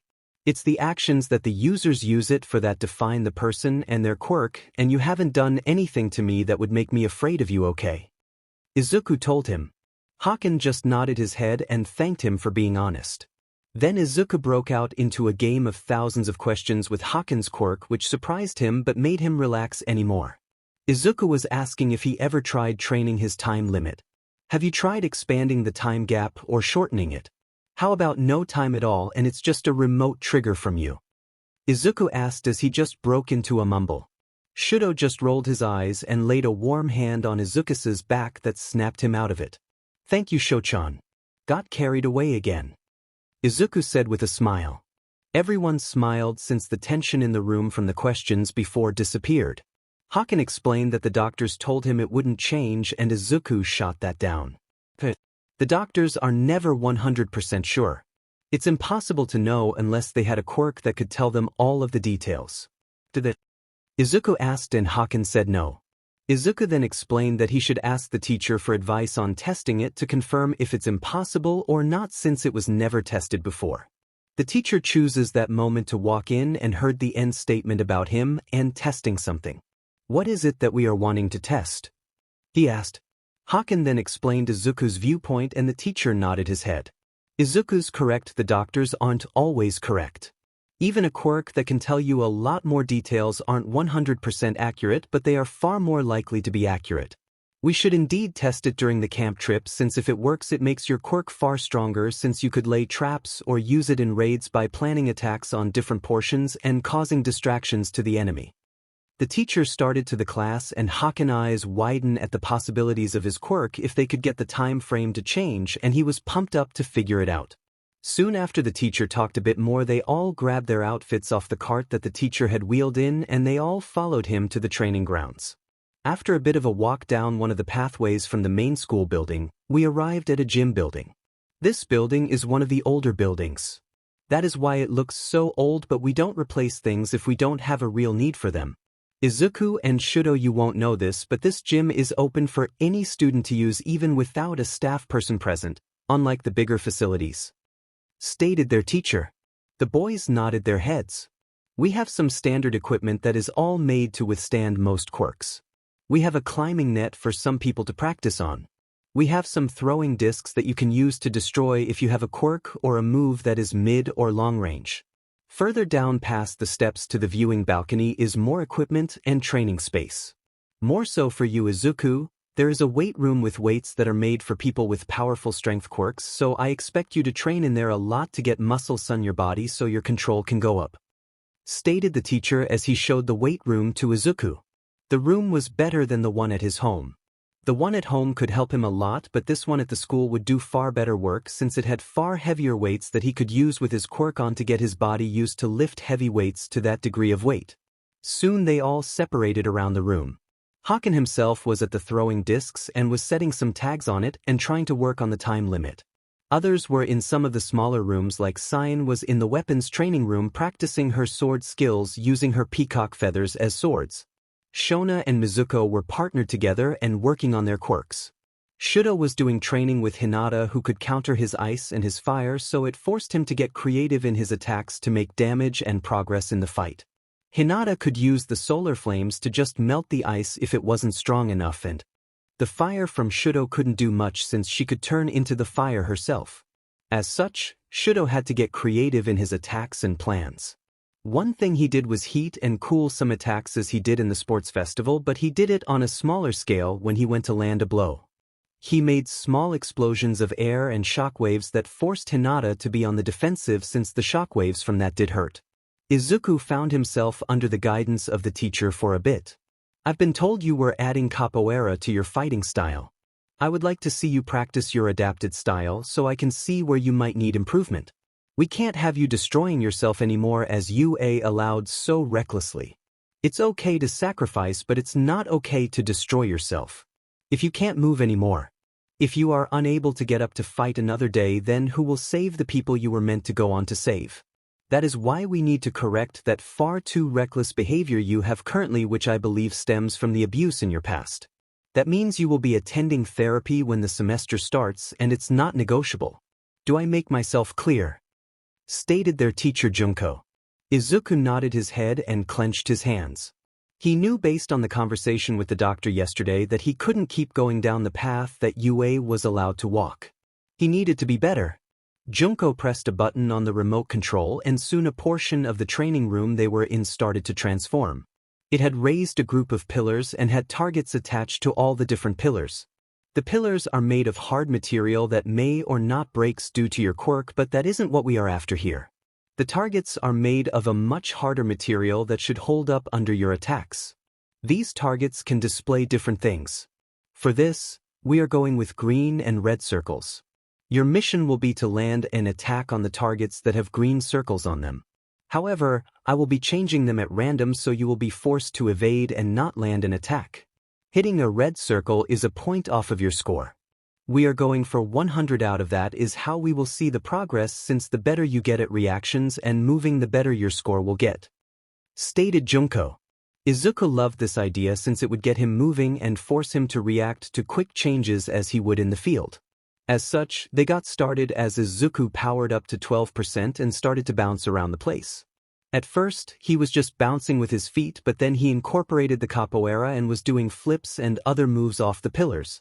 He was able to use it quite well, as he had spent more time learning the style more in-depth between the entrance test and the first day of camp. As such, after combining it more into his style, he was just getting better and better in his movements, and he was glad Shouto had suggested it to him. Soon after half a day had of them training, the teacher called it to an end. Izuku saw the score he had, and it was at 38 out of it was so low since his teacher was changing the targets really damn quickly on him and forcing him to adapt to changing threats. So from what I've seen today, you are definitely good on the style of martial arts you decided to learn. You need to keep up training in it so you can incorporate whatever you need from it into your base jumping style. I suggest looking at some other fighting styles as well to see if there is anything you can take from them. We should also look about getting you a support weapon like a set of throwing knives. If we can incorporate it correctly, you could throw a knife at an opponent while you are doing a flip and they wouldn't expect it. This would also allow you to force anyone away from you if they charged you while in a flip. Izuku nodded his head, and his teacher made notes to get some instructors to pull together video logs of all the martial arts that their staff knew, so Izuku could watch it and see if there was anything he was interested in taking, then they could go from there. He also made a note for support to create several sets of lightweight throwing knives. Izuku would train with his homeroom teacher since Junko does know how to use throwing knives.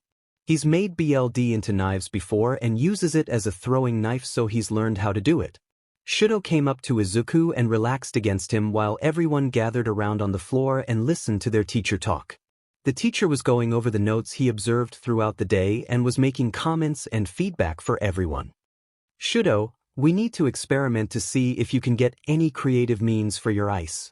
It seems you have some minor control of the shape of your ice when you make it, but not after. So we should look into if you can make weapons out of it in your hand, like a sword or something. Ice isn't the hardest material on earth or sharpest, but ice can be sharp and lethal if you can make it thin and sharp on the edges but durable and solid in the center for a sword. I'm doubtful of you being able to make a fire sword though, but we can try it. A higher chance at an ice sword, stated their teacher as he made plans for their future training. Izuku was amazed at their teacher's level of quirk analysis.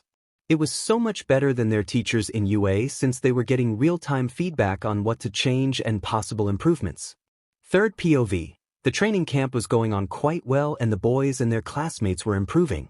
Izuku and Shouto were doing well and would soon be caught up in all of the educational topics that they need to learn within the next week or two, depending on how fast they go. The training camp itself would be over in about 2 weeks as well, which would leave about 1 full month before the next term started. While they were doing all of this training and studying, the boys have also taken their driving test to earn their permits a few days ago. Both of them passed with high marks and were now allowed to drive cars during the approved times, which meant they couldn't drive when it was an hour past sundown and had to be out of the driver's seat or else risk losing their permits. They could get their full licenses once they turned 17 and passed special classes since they were in a hero course. Otherwise, they would have to wait until they were 18 years old, which would be for a while. Izuku was getting close to hitting that 15% mark that he was aiming for. He was currently sitting at 14% and would likely get to it at the end of the training or before the semester started. Izuku's score on the training course that his teacher had him doing had increased from 38 out of 100 and was at 56 out of 100 right now. Izuku wishes he was doing better, but he also knew it wasn't easy getting his score since the teacher has only been making it more difficult to get higher scores. The school had made a program attached to some cameras to track him and made the suching feature of the sign work on a program that was quicker than his teacher. As such, Izuku was getting pushed to move faster and move smarter as he went through the training. Izuku did learn some other martial arts moves from some of his other teachers and had incorporated them into his fighting style. He's only learned one other fighting style overall since it had more fighting by leg movements. As such, Izuku fighting by hand-to-hand combat or through his adaptive fighting style has gone a long way. Shouto himself had made some improvements as well. He hadn't gotten the sword down yet, but he was getting there. He was able to get the overall shape of it, but it was missing the sharpness across the entire thing and the strength of the core. However, it was progressing and proved that it was likely possible to complete it. As such, Shouto devoted a lot of time to get it completed outside of other training that he did. Shouto was also getting better on his reaction speeds since he had more people that could challenge him. Though they can all challenge me and make me actually fight and put a lot of effort in, it isn't the same as fighting Izuku. He just drives me to do so much more. Shouto thought as he watched Izuku smile as he had finished his training. As they were all gathering up and listening to the feedback from their teacher, Izuku's phone went off with a call. "I'm sorry, but only a few phone numbers are set to bypass my silent mode," Izuku said as he pulled his phone out and looked. It was Gran Torino's name that appeared, which made Izuku tense up. What is he calling for? He's only meant to call if something went wrong in Japan and to warn you. Otherwise, all contact is from our side. Shouto stated. This made everyone's interest get caught and wondered what they were talking about. Izuku answered the phone and put it on speaker since it would be rude to just leave in front of his new friend and teacher. "You're on speaker, Gran Torino, and my class and teacher are with me," Izuku said. "I understand, kid, so I'll watch my words. I wanted to warn you. Things went bad in Japan. Your old school got hit at their training camp. It should be breaking on the news any time now, and I don't know if any news in America will pick it up. He is behind the league as we know, and this means that All Might and he will get involved in a final fight. This will be a final battle that will end up determining Japan's fate. If All Might loses, then it will be chaos in Japan. No matter what, don't return to Japan anytime soon.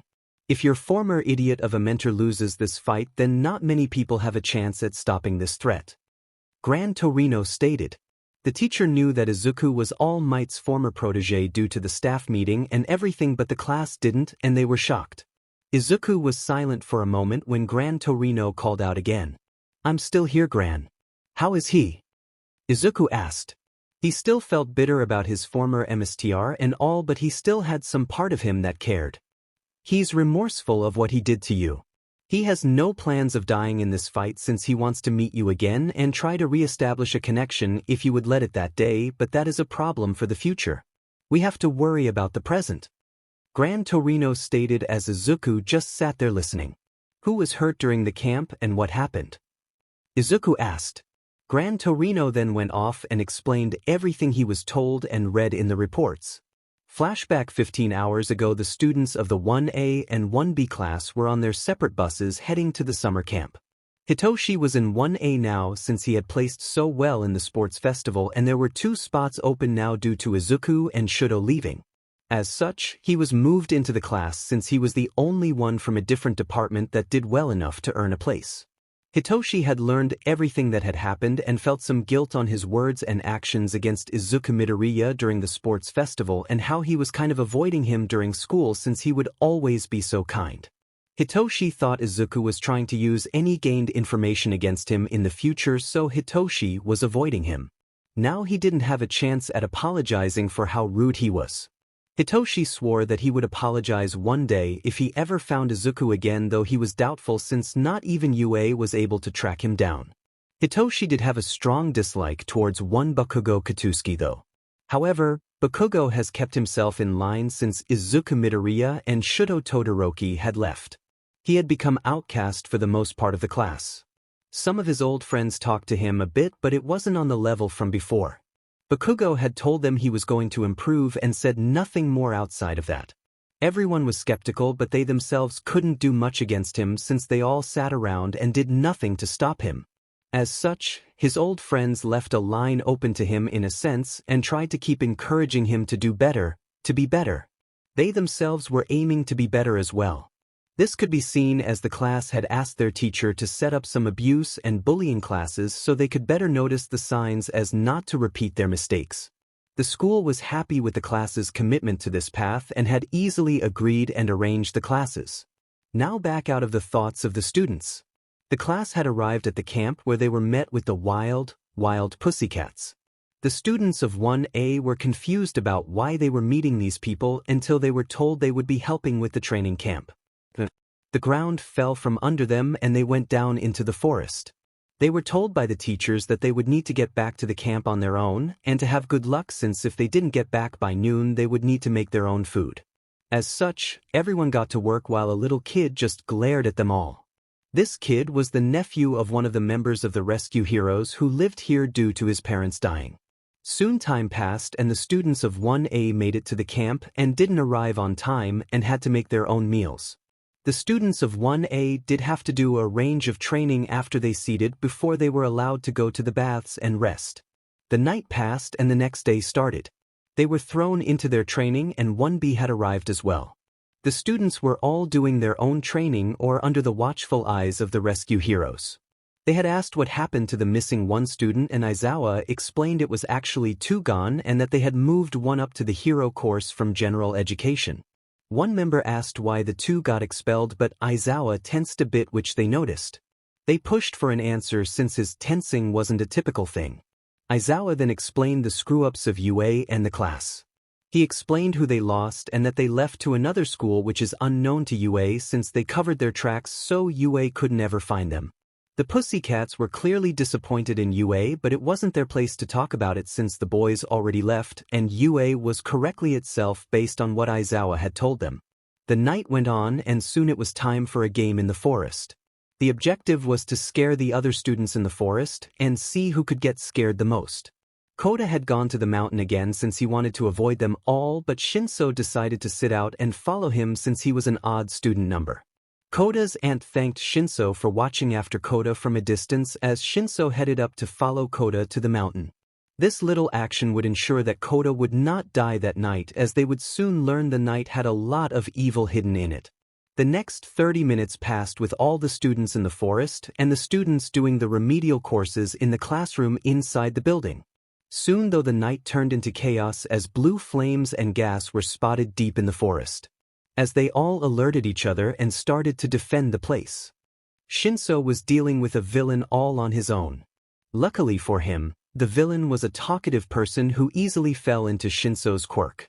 Koda asked why he had come to save him and Shinso thought for a second before answering. I had a person I know. He is no longer around since he left UA. He wanted to save everyone but no one would save him.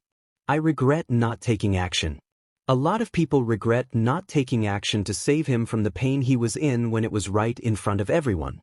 I don't want to see more people in danger or in pain in front of me, and I do nothing. Especially for people that don't deserve it. Shinso stated as he thought of one Izuku Midoriya. You truly never deserved the pain and hatred that people inflicted upon you. You deserved far more than UA could ever offer you. Shinso thought as he picked Koda up and started to run. Shinso was glad he learned a few details from the villain that was under his control. He learned that there was a kill list of everyone but also a capture list of one Katsuki Bakugo, which spelled trouble if he decided to turn into a villain. That would be a disaster for UA if that happened. Even worse if it's found out about his past and that UA kept him around long enough for him to just turn on them. Shinso soon arrived and met Izawa. He told Izawa about the villain on the mountain and how he got him under his quirk. He also informed him that they were after Bakugo and they wanted to convert him into a villain, which made Izawa pale. Izawa sent Shinso back to the lodge and Izawa went to get a message broadcasted and then to go hunt down the location of his student to ensure he didn't get taken. However, he would be too late. As Izawa had the message broadcasted out, he went off searching and soon found them. Though it was at that moment a warp gate opened behind Dabi, who had grabbed Bakugo by the throat and pulled him into the portal.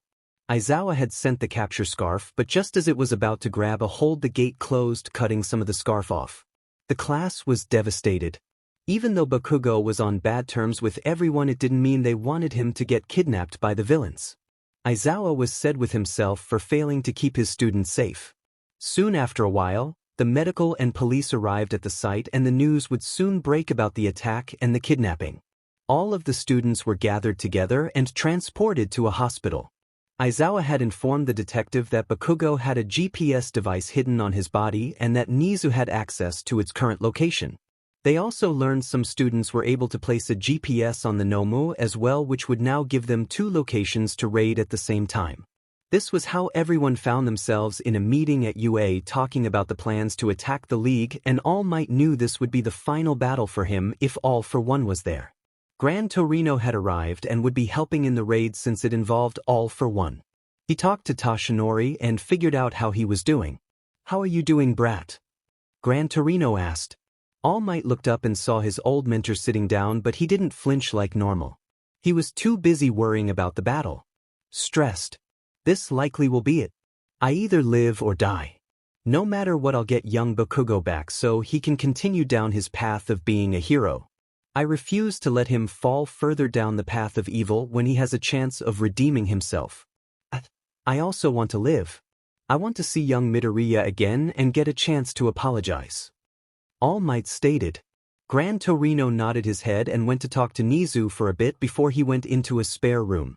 He pulled out his phone and made a call to a number that hasn't been used ever.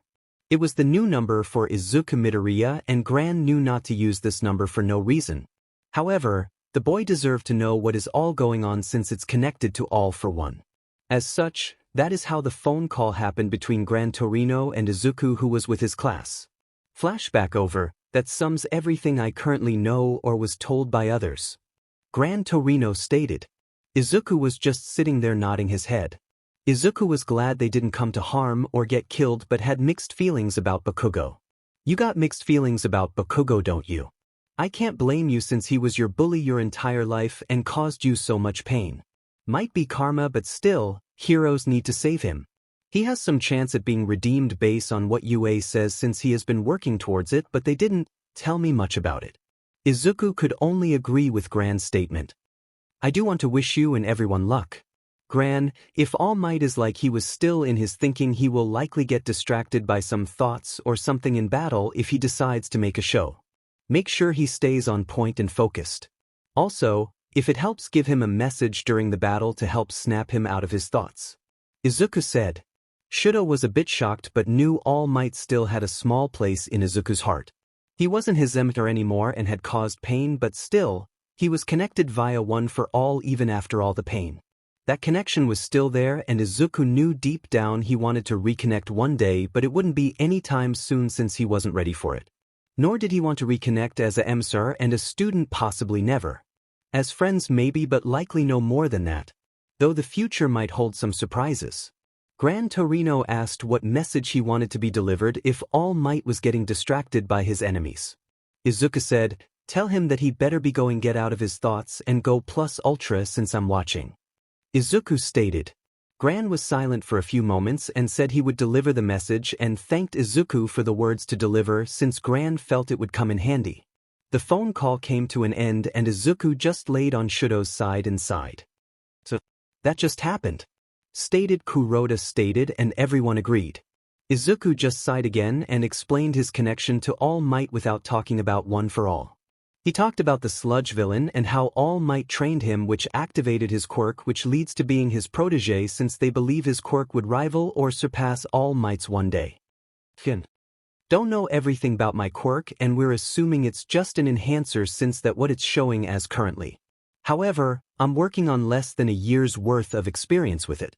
Izuku stated and they all nodded their heads. The teacher just dismissed everyone and Shouto and Izuku went to their car in the parking lot to return home. They wanted to turn the news on and watch the TV in case something happened. They had turned it to an internal news channel which was a Japanese channel. It was how Hisashi stayed up to date on some events in Japan since he bought subscriptions to Japanese networks. Third POV. Izuku and Shouto were watching the TV all night long and had told Hisashi about the events in Japan and the phone call from Gran Torino. As such, Hisashi had his company monitoring the situation in Japan as well so they could be alerted via the company if any of them were asleep when it all went down.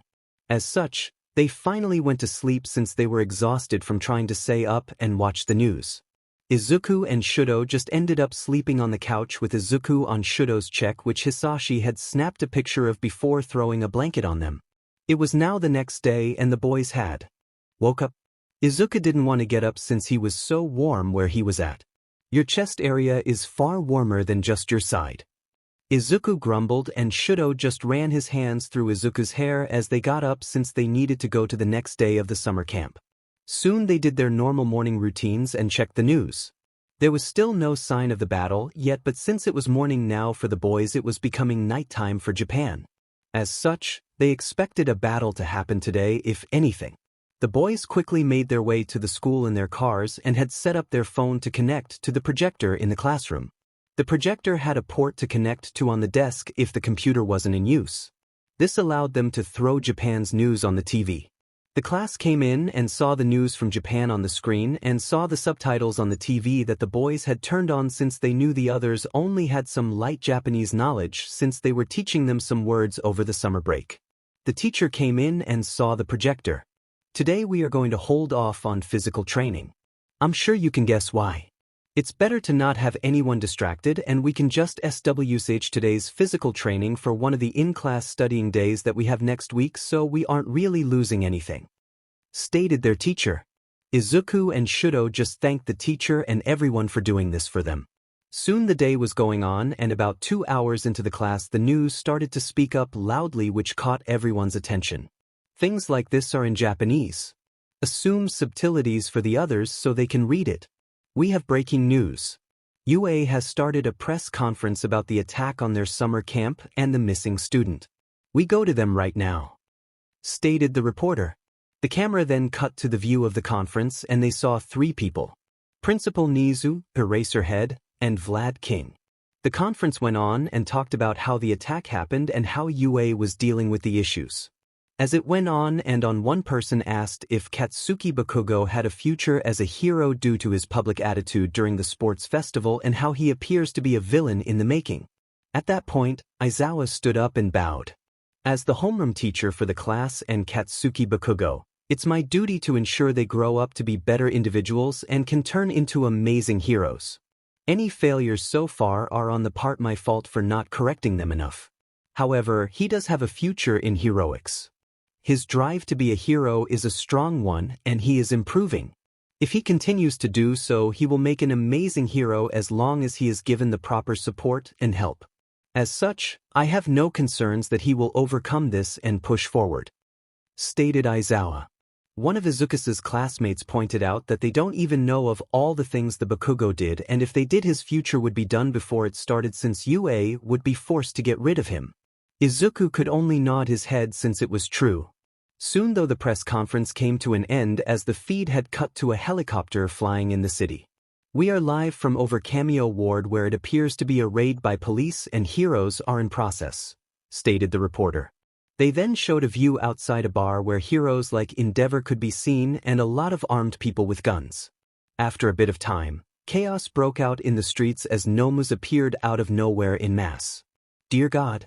That is a lot of Nomu. I hope they aren't like the one at the U.S.J. or there will be a massacre. Izuku said and Shouto could only agree and show his worry for everyone that was there which did include his father which was shocking to Shouto. Endeavor had checked up on Shouto every week and asked how things were going and if he needed anything which Shouto didn't. Endeavor never asked about training to anything which shocked Shouto. The camera soon saw All Might come out of the building and take off to another portion of the city, and the helicopter followed him from behind. "God, you're meant to be as fast or faster than him?" asked one of his classmates, and Izuku nodded, but he did say All Might wasn't in his prime anymore either, so he would be faster than that realistically, which made them all shocked at Izuku's potential in the future. Soon the helicopter arrived at a devastating sight. Part of the city had been destroyed, and All Might just arrived and punched a person but got knocked back, which caused the reporter and really anyone to gasp. The cameras zoomed in and they saw Bakugo. Izuku confirmed for his new friends that was indeed Bakugo, so they all knew what he looked like. The fight kept going on for a bit of time when there was something out of the corner of their eyes. Did they seriously go save him? Are they trying to get killed? Izuku stated, and everyone asked what he saw. He explained his former classmates, or some of them, went and saved Bakugo, which good job, but that was risky since they had no fighting experience to even get involved in a fight of titans like they have done. The people that rescued him were Kirishima, Ida, Yaoyorozu, Uraraka, and Tokoyami. Kirishima was more of a ram to break through the wall and anything in the path. Ida was a speed boost to keep them going forward. Uraraka was to make them lighter and float in the air. Tokoyami provided the initial way to get into the air because he created a ramp for them to fly off of from the ground. Yaoyorozu was there since she wanted to keep them in line and not fight. After the others were in the air, she and Tokoyami ran away using dark shadow to hide in the darkness. Bakugo had heard them all go in the air and had blasted off when Kirishima had called for him. This was what Izuku explained from what he saw and assumed what happened, and they were all shocked he guessed all of that from only a small amount of time. "Izuku, I want to see your hero notebooks later," the teacher said, assuming how detailed they might be based on his view of Izuku's analysis. He knew Izuku's father was good at it but wondered how Izuku was. Soon everyone focused back on the fight and watched as it was happening, since they could only watch as the two titans collided against each other. Though on site All Might was having trouble. He was just glad young Bakugo had gotten out of the fight, but he was scared of the fact that so many students were here to start with. "All for one, I will defeat you," All Might yelled out as he charged the villain who had just sent the League away, which set All Might off since it would mean the threat was still present in the future of them attacking again. All for one just laughed as they fought. "You're pathetic, All Might," All for one yelled out. The fight kept going on and soon the world saw it. They saw the sight of one Toshinori Yagi on full display for the world. Even Shouto was shocked since he didn't know about this. He looked at Izuku, who just made one comment. "Wasn't my secret to tell, so I didn't.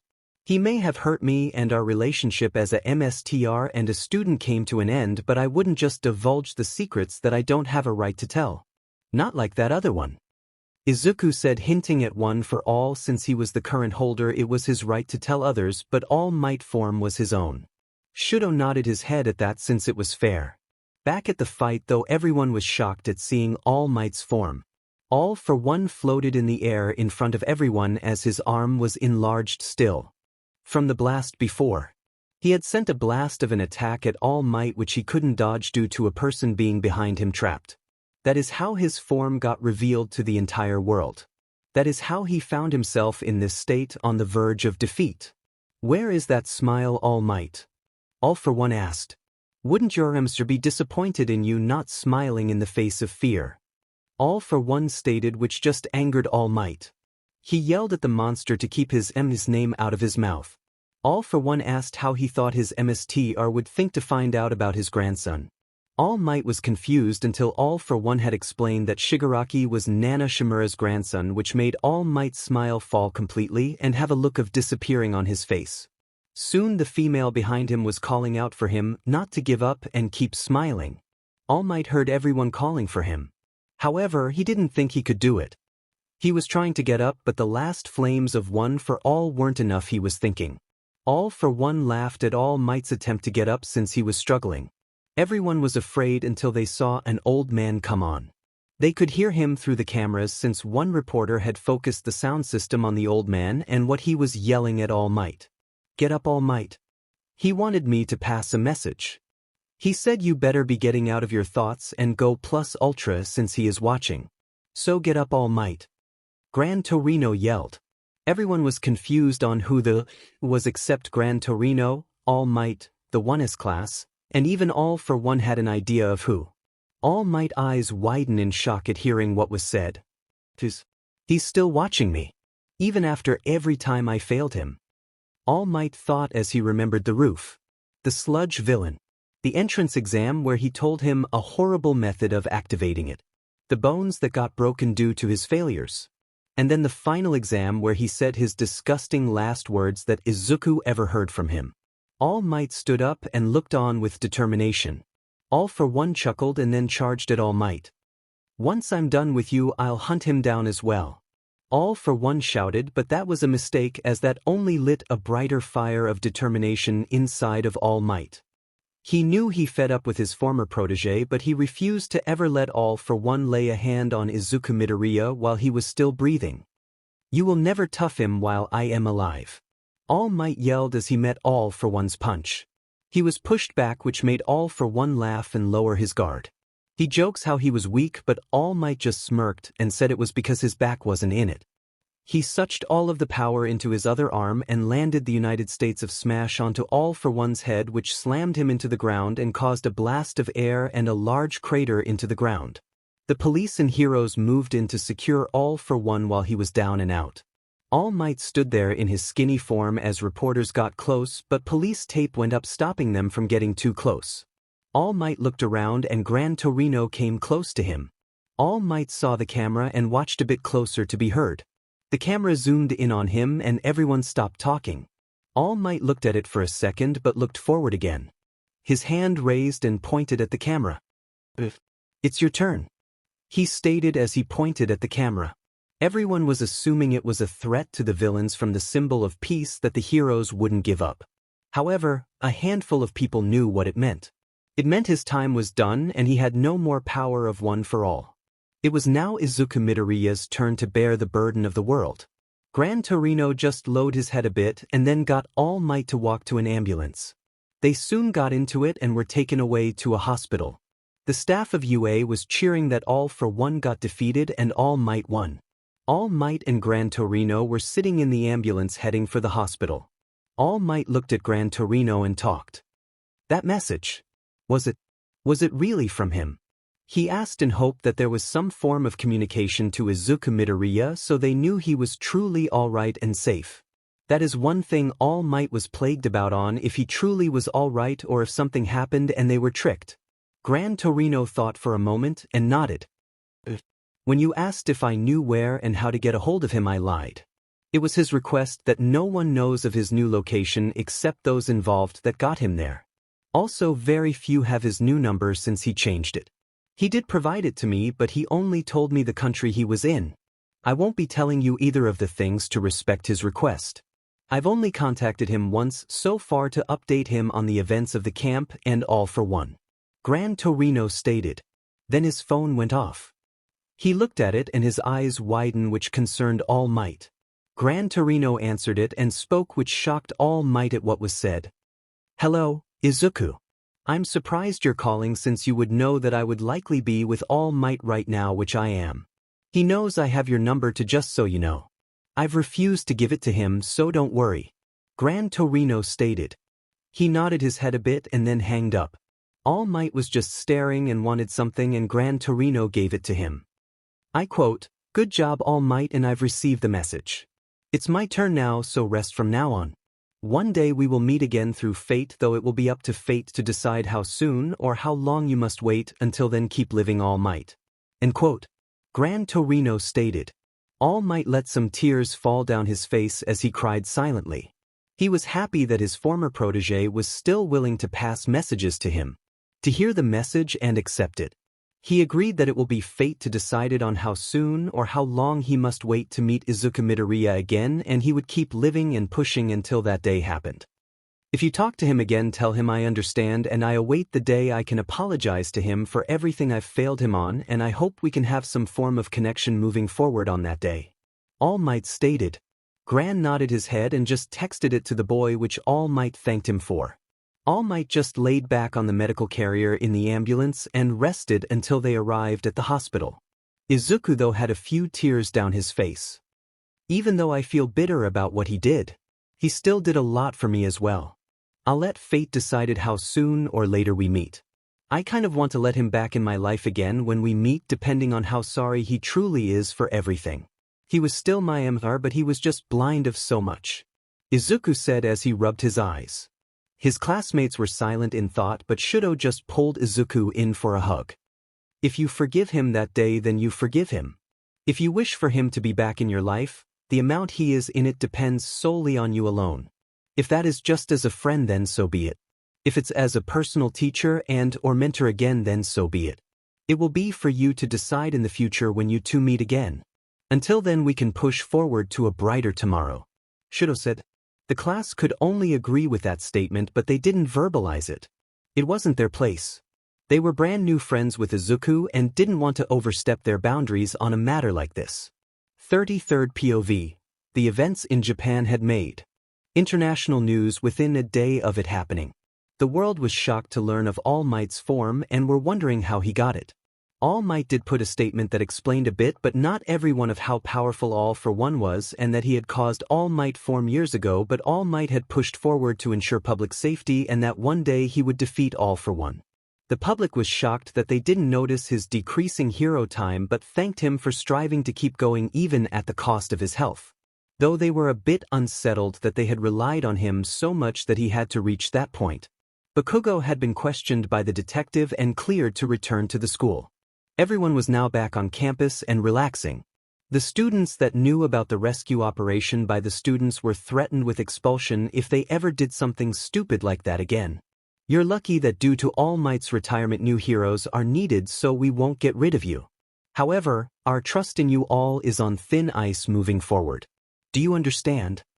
Aizawa stated to everyone, and they nodded their heads as they went back into their dorms. All Might, though, was currently sitting in Nizu's talking to him. So Gran Torino has a general idea of where Izuku Midoriya is located and a method of contact. Interesting. Nizu stated as he was thinking of using that as a means of finding the exact location of Izuku Midoriya, but thought against it. It would only serve to push the boy away from UA and Japan. As long as they had a means of contact with the holder of One for All, then that is all that matters, and Gran Torino is a good middleman if they really need to get a hold of Izuku Midoriya for an emergency. The hunt for the League of Villains was still ongoing.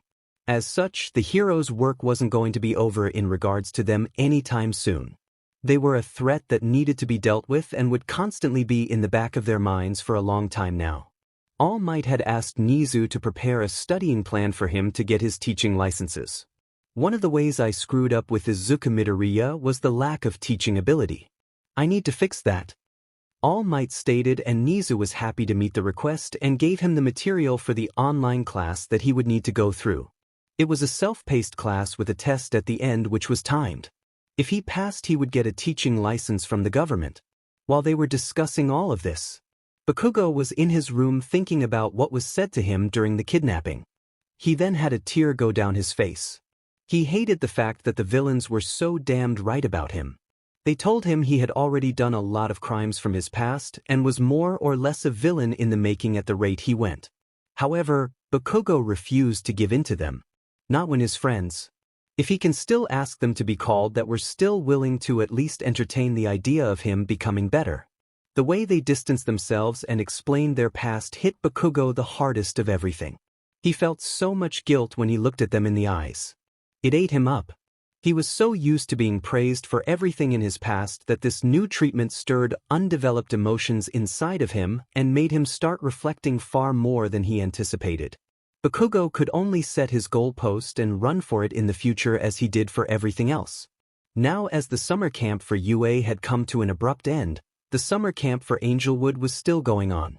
It had been weeks since the events in Japan, and the remaining time of the Angelwood camp had finished. The students were on their last day, which was mostly a recap of everything. The students had become more closely over the remaining weeks and started to hang out more with Izuku and Shouto outside of the school camp. They sometimes went out to a local library or arcade and just hanged out with each other, which made Izuku happy that they were improving their relationships with their new classmates who have long turned into friends. The teacher entered the room and started to talk to everyone. He was giving out progress reports from what the teachers observed. Izuku, good job on the progress. When the semester starts, I suggest you keep training at that gym and using the system we set up. You have improved to 61 out of 100 and hopefully, by end of the semester, you can be in the 80 or 90 range, which we will deem as a success for that and try to figure something else out at that time. Also, what percentage are you at right now again? Asked their teacher. Izuku looked up and responded that he was now sitting at 16%, which was fantastic since he has more or less gained a 6% increase over the time he left UA to the end of this camp. The training the school put him under was really impactful for his control and abilities, and Izuku was really happy with his progress, especially since he hasn't broken any bones. The teacher then moved on to the others and even talked about Shouto's work. Shouto, good job on the sword making and overall progress. I know the sword isn't 100% done, but it's done enough for sustained combat. Just work on finishing it to a higher degree and it will be a good thing to use and rely on since it provides close combat abilities when you can't use a large amount of fire or ice due to others nearby or other restrictions. Stated their teacher. Then he moved on to the last few members of the class. Even Haken was able to improve his quirk. They did figure out he can alter the time PRD of the combustion, but right now he was having trouble doing it. Though the fact that he can do it means so many different things, and when Haken learned that he could, he was so happy and thanked Izuku for the idea. Everyone had asked Izuku for ideas out of his hero notebooks, which did scare them a tiny bit due to the number of details he had in it. It got to the point that the school provided him lessons in encoding so he could encode the writing in the books so no one got killed easily if he lost it. Honestly, they debated about an electronic version but decided against it since if someone hacked it they had the files, but if they wanted the info they had to either get Izuku to give it up or decode the book, which would take a bit of time to manually decode it. This provides them the chance of getting it back or destroying the book if they can't fully retrieve it.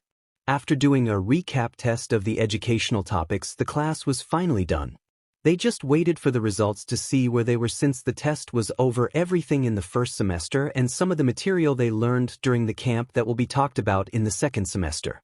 This was to provide them a slight head start and not to be overworked during the semester. After about 15 minutes, all of the tests were graded and everyone passed with 90% or more. Izuku and Shouto had 95% each and lost a few points on the next semester's material, which was fine in their views. Good job, everyone. Congratulations, you are done with the first year summer camp. You are free to go until the next semester. Remember, if you wish to come on campus, you are free to do so as long as you check in at the staff office. At least 5 or so staff plan to be here the rest of the summer while others of us will be gone. I included will be gone and I will see you next semester. Any questions? He asked and no one had anything. As such, they were free to go. Everyone had already traded phone numbers weeks ago, since they planned to get together a few times during the remaining summer days if they all had time. Izuku and Shouto got their things and went to their car. Each of them had a separate car they drove when they needed to do different things, but they tended to just drive one car together since they spent almost all of their time together. Though it would be a bit different moving forward in the context of their relationship. Shouto had asked Izuku to go on a date, which Izuku easily agreed to. Izuku was a blushing mess that day due to the fact that this meant that the label on their relationship changed from being platonic to romantic. They both got in the car and Izuku just let Shouto drive since he was the better driver of the two of them. The car that they drove most was Hisashi Midoriya's Lamborghini Sion FKP. It was one of the more expensive cars in the garage, but Izuku loved it. Shouto loved it also, and Hisashi would make a joke that it's due to the color of the car since it would remind him of Izuku. Both Hisashi and Shouto noticed something since the boys had arrived in America. Izuku was becoming more outspoken and social with everyone. They contributed it due to the fact that he was no longer around people that harmed him, and America had more protective laws against discrimination, so Izuku didn't fear people as he used to in Japan. Overall, they liked it since Izuku was more forward-going now, and Shouto liked how Izuku was more energetic and would light a room up far more than he did in the past. As they were driving to the house, they started to talk. You ready for the provisional exam at the start of the next semester? Shouto asked. Izuku thought for a few moments before saying yes. Yeah, I've gotten so much better and more powerful. Just not in the control of one for all but in my combat abilities. I'm glad I went with the new combat style of working with my legs more than arms. It's nice to not stress my arms all the time. Izuku said, and Shouto nodded his head. He was glad as well. After the first healing session that they did with the doctor, Izuku's body has been better overall and he's had left trouble moving his fingers. This lead to better use of his hands for eating or writing. Shouto was really looking forward to the next healing session and seeing if any more of Izuku's body can be fixed up. In all honesty, the doctor's quirk is more powerful than Recovery Girl's quirk in Shouto's eyes. Her quirk was unable to heal all of the damage and replace some of the bones that Izuku had to get removed, unlike the doctor's quirk. As such, he viewed her quirk as a bit weaker, but it was still an amazing quirk. Soon they arrived at the house and got changed. Then they headed back out again since Shouto had reserved a room at a fancy restaurant. They drove into the city and arrived after a while. The restaurant was a fancy Italian restaurant that was highly rated. Shouto had asked Hisashi for recommendations to a good place to take Izuku on a date before he had even asked Izuku about a date. Hisashi had recommended a place and had set up a reservation, and Shouto had asked him how he knew Izuku would even accept. Hisashi just looked at Shouto as if he asked the world's stupidest question, which he kind of did. As such, that is how they found themselves in a private wine room. The room had a door that slides closed if they wanted it to, but they were a bit away from others anyway, so it didn't matter much to them. Soon they had their dinner provided and they ate as they talked. Nice restaurant you choose. How did you find it? Izuku asked, and Shouto said he asked his father, which Izuku just smiled at. I guess our parents will all know about this then, Izuku said. Shouto just laughed a bit, which made Izuku blush slightly. The dinner went on quite well, and soon Shouto had taken Izuku to the next place. They soon arrived at the Spruce Street Harbor Park.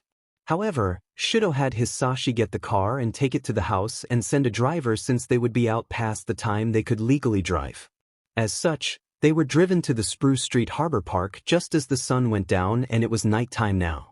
Izuku was amazed at the sight he saw. The park had LED lights across the entire park. They had live music going and activities in different areas. Izuku loved what he was seeing and just leaned into Shouto's side as he placed an arm around Izuku's waist as they walked around. After walking around and enjoying the different sights of the park, they soon found themselves in an area with hammocks. Izuku saw the hammocks were filled with couples, and then Shouto moved them over to an area with a few open ones. Would you like to get in separate ones or? Shouted started before Izuku just hugged closer and said he wouldn't mind sharing. As such, they got in one and just relaxed together. They just say for a while and let the time pass. They could see the stars from the hammock they were in since there was a gap in the trees near them, so they had an amazing view of the stars. Shouto then looked a bit down at Izuku and poked him a bit. Izuku, I need to ask you something. This date has come to an end now and we will return home soon, but I need to know. Will you go out with me, Izuku? Shouto asked with a smile on his face as he looked down at Izuku. Izuku's eyes widened a bit but then went back to normal as he soon had a smile on his face. He looked at Shouto and just leaned in and planted a quick kiss on his lips. Yes. I would love to, Shouchan. Izuku said.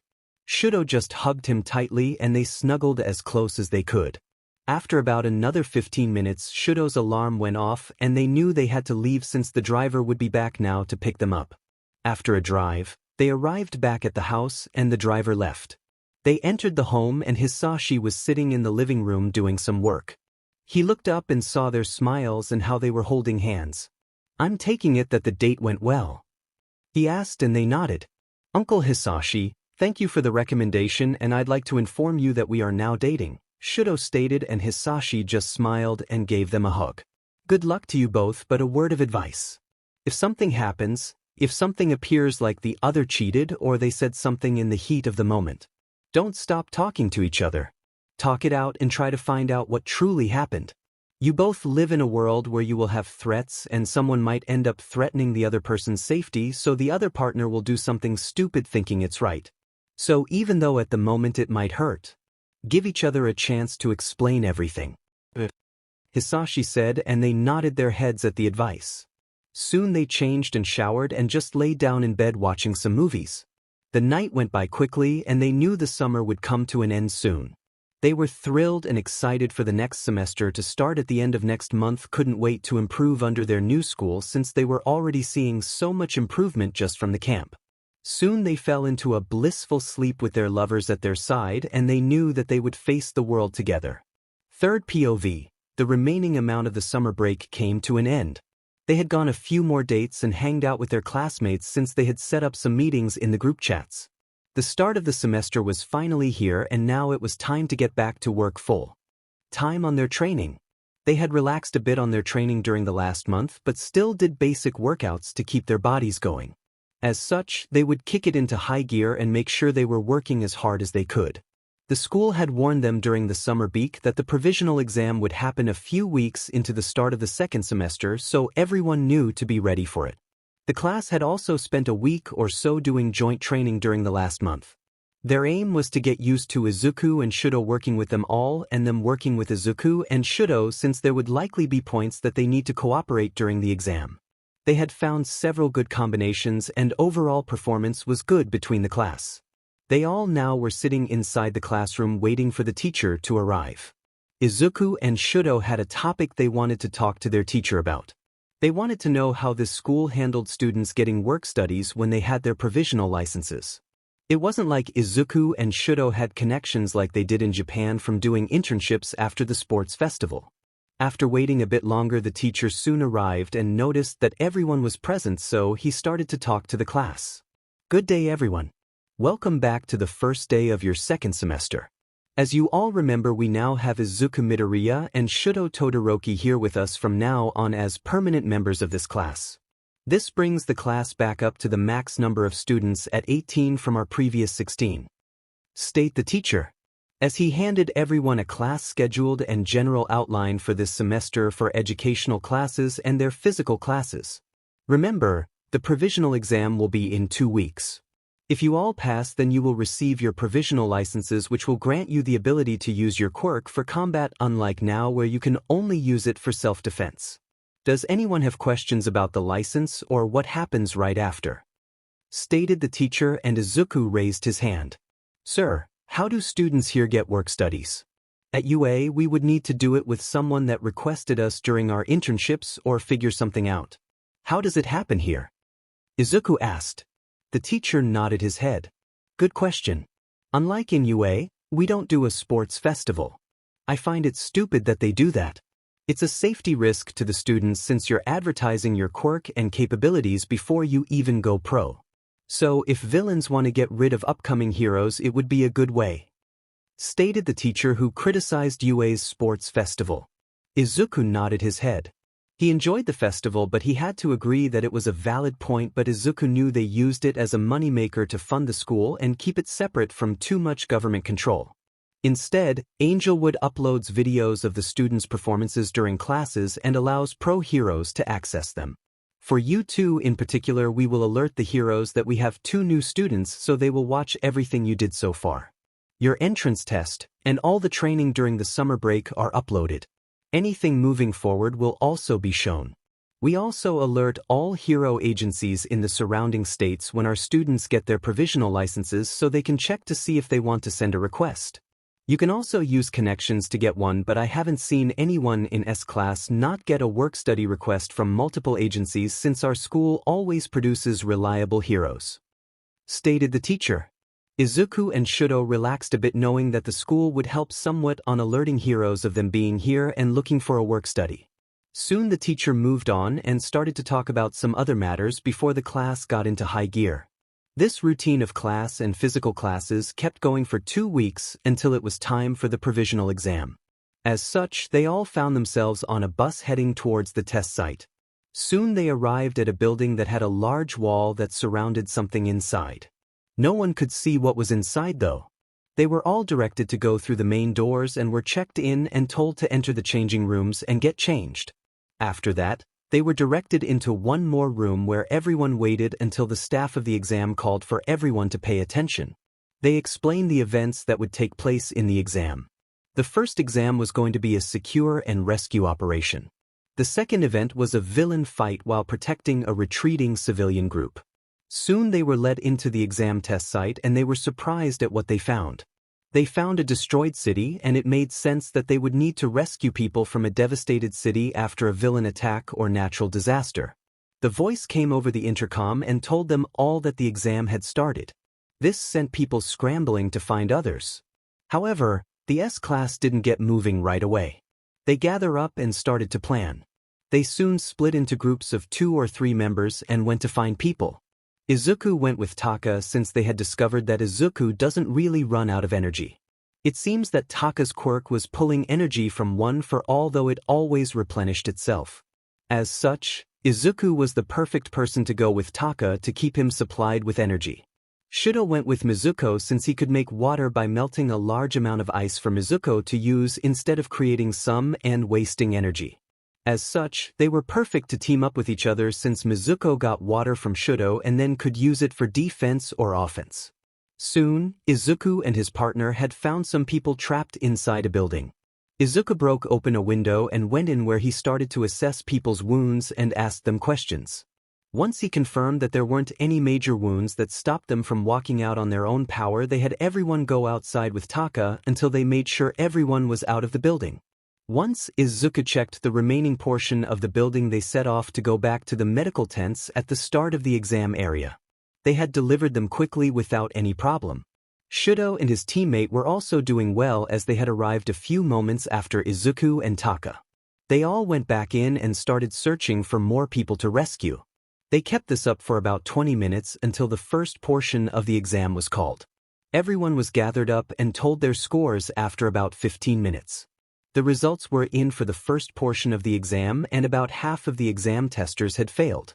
The school warned everyone that the exams are not easy to pass and that the government cuts half of the test takers out in the first round and then another half in the last round. It's done like this due to a large number of exam takers all of the time due to America's population. However, it more or less guarantees them better heroes that actually want to save people instead of wanting in for just money. Izuku was glad that no one from his class had failed to pass the first round. As such, after the test takers that failed exited the room, they all got ready for the second portion. This portion was about saving as well, but protecting their civilians from villains. There was going to be a large number of civilians retreating from the other side of the zone, and the heroes had to get to that side and protect the people as the villains made their way to the civilians as well and tried to kill them. If they got hit with a paintball, they were considered dead. The objective was to ensure as many civilians got out safely. This test was done in groups, and the zone was split into sections large enough for the test. Anyone could make a team beforehand, or a team would be randomly created since heroes have to join with random heroes all of the time to defend civilians, and this was no different. As such, the entire S-class joined together as one team and took their exam. Overall, they felt they were ready, but they had no idea what would happen once they got inside. They got in their pairs from before and would operate in those pairs for this and support the other pairs where they could. After waiting about 30 minutes, their turn was called, and they got up and headed back into the arena. Their start siren went off and everyone got to work moving. Those that could get to the far side and get to the civilians first went ahead, and the others would catch up. This was to ensure that they had someone already protecting the civilians before the villain team could even get close to them. So people like Izuku, Terra, Mahiru, and Cheyenne all used their quirks to speed off via air or on the ground and got to the civilians quickly. The civilians were making their way through the destroyed city, and as a portion of the team arrived, they could hear the villains coming. As such, they decided to have Izuku and Terra go run interference with the incoming villains and hold them off until backup arrived. The other two would protect the people as they kept moving forward. Izuku and Terra got to work. They both used their far better speed to land hit and run attacks on the villain team and cause chaos amongst their ranks. Terra would focus on the edges of the villain group while Izuku would jump into the center area and just cause havoc. He was using his current fighting style and just flowing in between villains and wreaking havoc. He was also using the set of throwing knives that he has started to learn how to use and was landing just throwing them. The throwing knives weren't meant to kill or anything but just wound and give Izuku time to change positions, and that is what Izuku would do. As Izuku would do a flip in the air, he would use his enhanced speed and strength of one for all and propel throwing knives and made it land between people. Normally, This would be useless, but combine a throwing knife with a 1 for all powered throw at 16%, then you cause the ground to break and destabilize people's footing. This is what Izuku did since he didn't want to risk a knife being thrown into someone's body with 1 for all power behind it. Though it wasn't being used for the direct reason it was made for, it was still a powerful weapon since it destabilized people and allowed Izuku to get up close and deal with them. After about 5 minutes of doing this, they saw others from their team arrive. Shouto, Hideki, and Taka all came to help the direct fight while everyone else was focused on guarding. Shouto since he could create a lot of ice to freeze people. Hideki because he could control the enemies. Taka since he could steal their energy and weaken them. Overall, the fight was going on, and then Izuku noticed a separate squad of villains. He went over the comms that they were provided and alerted the defense team of the incoming threat. A few seconds after alerting them, he saw Elena and Shine collide into the villain group and take them on, stopping their advancement. Izuku just focused back on his villain group with his team. This fight continued for another 10 minutes as just more and more villains arrived. They just held out as they slowly retreated backwards since they wanted to keep within striking distance of the civilians in case something unexpected happened. After about 5 more minutes, the siren for their area went off, alerting them that their exam had come to an end. Everyone came to a stop on their side, and the villains told them that they did a good job and to head back to the main building. The hero team just thanked them and then headed back. They came upon the group tasked with protecting the civilians and started to talk to them. "How did it go for you guys?" Izuku asked them, and they responded that it went fine overall. "We were a bit worried when the call came over that there was a separate unit coming to us, but Cheyenne and Elena handled it," stated one of them. Indeed, overall the separate unit wasn't strong. They had quirks mostly focused on covering their tracks and doing sneaking missions. They were surprised that we came to them though. "How did you notice them?" Cheyenne asked. Even the other main fighters didn't see them when Izuku called them in, which surprised them. "I almost didn't. I noticed them as I was fighting and just called it straight away. If I was wrong and saw wrong, then it would have been fine since we would have covered ourselves, but I was confident that I had seen several bodies moving for a very short PRD." Izuku said. They all just nodded and kept walking towards the building so they could get their results, since this was the last portion of the exam that they needed to take. Soon, they arrived in the building and their teacher was waiting for them with a smile. "Good job, kids. Now we just need to wait for everyone to finish and their results will be announced. Sorry that you can't get them right away. Though I doubt any of you failed," he stated. They just nodded their heads and went and got changed since they no longer needed to be in their outfits. They all took showers as well since they had time. After about 30 minutes, they all regathered in the waiting room and just talked. After waiting another 10 minutes, the last team had finished their test and the test officials called for everyone to gather. "Good job to everyone. Today we announce the results of this semester's test. As of now, we had cut half of you in the first round, and now we will see who scored enough points in the second round to pass and obtain their provisional licenses," stated the official. As he finished, a screen projected the results with everyone's name. The passing score on this test was 71 points. If you received 71 points or higher, then you have obtained your provisional license and can come to the room behind here via the 2 side doors to get your provisional license, since we already took everyone's picture earlier today," stated the official. Izuku and everyone in 1S looked for their names. Izuku saw his and could see he had 92 points. He had lost some points on miscellaneous things that he knew he could fix easily later on with practice. Shouto had gotten 89 points and he had the same problems, and it seemed he forgot to ask one person about their wounds. Izuku asked the rest of his class how they did, and they all said they had passed.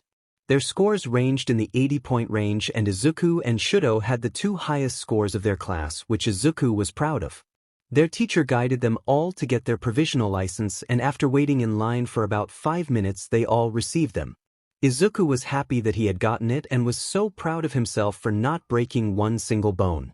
The teacher had them all get together and he took a picture of the entire class, and then they had him join the picture as well. This was their first class photo after all, and they had just achieved an amazing thing. Izuku texted a picture of his class photo and license to his father and mother. Shouto had also sent a picture of his licenses and class photo to his mother to show the family as well. Everyone headed back to the bus and was transported to the school where they were dismissed for the day. The classes for the remaining few days of the week were dismissed for them all to relax, and they would be back in classes on Monday again. Izuku and Shouto arrived at the house to find Hisashi having finished cooking an early dinner and had prepared some glasses of wine. "Come sit down, kids. Good job of passing, and now it's time to join a good meal and drink a bit of wine. It's one of the more expensive bottles that really tastes good," Hisashi stated as the boys sat down and thanked him for the meal. Soon the night went on and they all just enjoyed the night. Izuku and Shouto soon retired to their bedroom and slept into the night as they wanted to relax their bodies from all the work they did during the day. 33rd POV. The provisional exam had come to an end and it was now time for the work studies to start. Izuku and the rest of the class found themselves in the classroom waiting for their teacher. They were all hyped up for today since they should be getting some offers from agencies that wish to take them on as a work study. Izuku has learned from second years that there was one special agency that operated on the East Coast that was more or less a regional agency. The reason it was called a regional agency was due to the fact that it was an agency that operated multiple offices from roughly the Washington, D.C. area to the Boston area and everything in between. This regional agency was special because they tended to offer everyone in the 1S class a work study and depending on their skills and abilities would have them spread out in the Washington area to New York City. Each city is about either 2 hours or an hour and a half via car or about an hour to each city from Philadelphia. As such, the students would tend to spend Friday afternoon and the weekends in these cities while any work studies during the week would be spent in Philadelphia or within a 30-minute trip in the surrounding areas. Izuku was interested in if he and Shouto would get an invitation to that agency. He would honestly be glad to get a work study with any agency in America since he was new, but he would like to be around all of his friends though. Soon the teacher came into the classroom and started to talk to everyone. He went over some basic things about how their educational time would be spent and that now they have all the provisional licenses that they would start doing field work like the older students. He did mention that the school has received a number of work-study requests from a range of places. He then smiled a bit before talking again. "I do want to mention that everyone in 1S did receive an invitation to do a work-study at the regional agency called the Starfall Agency. It's your choice what agency you pick though. I just wanted to congratulate everyone for getting one from them since that is normally where most of our S-class students end up going before starting their own agencies or joining another one in a different state," stated their teacher. Everyone nodded their heads and started to look over all of the offers they had received. They received quite a few as expected for being in the S class, but the school had sorted them out based on the school's recommendations on who might be good for them based on fighting style or agency style. Izuku was looking through his and he noticed that he had 2 offers from the Starfall Agency which confused him. There was an offer from the agency itself and then an offer from an individual person from the agency. Izuku asked the teacher what was the difference between the two and the teacher came over and looked. His eyes widened a bit before he started to speak. "This person that you got an individual request from is called the Ninja Fox, Red Kitsune. He relies on fighting mainly through physical combat due to his enhanced legs and arms. He also uses his tail a bit but not as much since it could get hurt. His quirk is called Bloody Kitsune that allows him to hunt people down and never lose their tracks. If he has any BLD from someone they will never escape him from finding them. The quirk provides him enchanted hearing, smell, and of course as I said body strength and speed. The most important fact is that he is a national hero that tends to stay on the East Coast area most of the time and rarely leaves unless he's sent on a mission by the government," stated their teacher. The fact that Izuku got requested by a national hero made him thrilled. The teacher pulled up an image that the school had of the national hero and showed it. Everyone congratulated Izuku for getting an offer from a national hero. The teacher said that there are multiple national heroes that work out of the regional agency but only the Bloody Kitsune works on the coast most of the time. The difference between the 2 invitations is that the agency one you will work more so in general with anyone available or as they assign you. The same is true with the personal offer, but whenever Bloody Kitsune is available he would be directly teaching you. If you're going with the agency then I suggest going with Bloody Kitsune since you will still get what you get from the agency and more," stated the teacher as he walked away. Izuku thought about it and decided he would go with the Bloody Kitsune as his work study. Shouto had chosen the agency as well since he wanted to be near Izuku, and the agency was a good one regardless since they had many different people that could teach different things, unlike a smaller agency. Soon the week passed and everyone's request to go to the Starfall was accepted by the agency, and Izuku also received approval for his request to go with Bloody Kitsune. The main agency building was located in the North Philadelphia area of the city. It was roughly in the middle of the entire city and was located near one of the main stations for the train system, so heroes or work studies could easily get to other cities if they were working in another place for any reason. Everyone decided to go as a group since they had to go at the same time. As such, they all took a public bus from a station near the school and arrived at the agency after an hour or so. It took longer since they took public transportation that made many stops, but they didn't care. They all got off the bus with their outfits in their hands and looked at the agency and were impressed. It was a nice-looking building and had a lot of space in it to fit a lot of people, which made sense due to this being the main building for the entire agency. Everyone walked into the building and was greeted by these staff who lead them through paperwork and some procedures for their first day. After about 2 hours they had finished and were escorted to a meeting room where the head of the agency and other staff were present. Izuku noticed that his work-study teacher was here as well. "Welcome Class 1s. I'm pleased that you all accepted the invitation.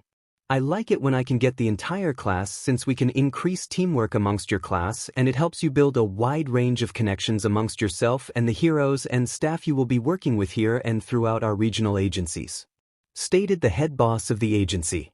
After a bit more talking, everyone was paired up with someone that would be in charge most of the time. This meant Izuku went with Bloody Kitsune. They soon went to Bloody Kitsune's office in the agency building and sat down to talk. "Hello, Izuku. I'm glad you accepted my request. From the videos I saw, I could see that our fighting style shows similar traits in that we use mostly our legs with some punches. I believe from the video you know some form of capoeira based on what I can see. Is that correct?" he asked, and Izuku confirmed. Bloody Kitsune stated that he himself has taken moves from capoeira and merged them into his own fighting style. After talking for a bit longer, they soon moved into a gym so the Bloody Kitsune could fight with Izuku. As such, they spent the next hour or so fighting each other. Izuku of course lost by large margins, but he still put up a decent fight, and the Bloody Kitsune was impressed with how long Izuku had lasted. The Bloody Kitsune isn't one of the higher-ranked national heroes of America for nothing. He currently ranked in the top 40 at rank #Izuku had done good enough to keep getting back up and moving the entire hour or so fight. Most people would have tapped out or been beaten into giving up by force, but Izuku's will to keep going and stand back up was really impressive. Let's call it to an end here. Good job, since most would have given up or would have been forced to give up. Abyssvili, I wasn't going at 100% of my power, but I was still putting effort in. Far more for most villains and people I fight," Bloody Kitsune stated.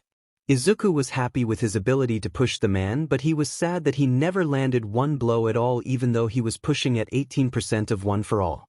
Bloody Kitsune was able to dodge every single attempt, and Izuku had set a goal to land a hit on his new teacher by the end of this semester if possible. They soon started to talk about some things. "Overall, good job on your current fighting style.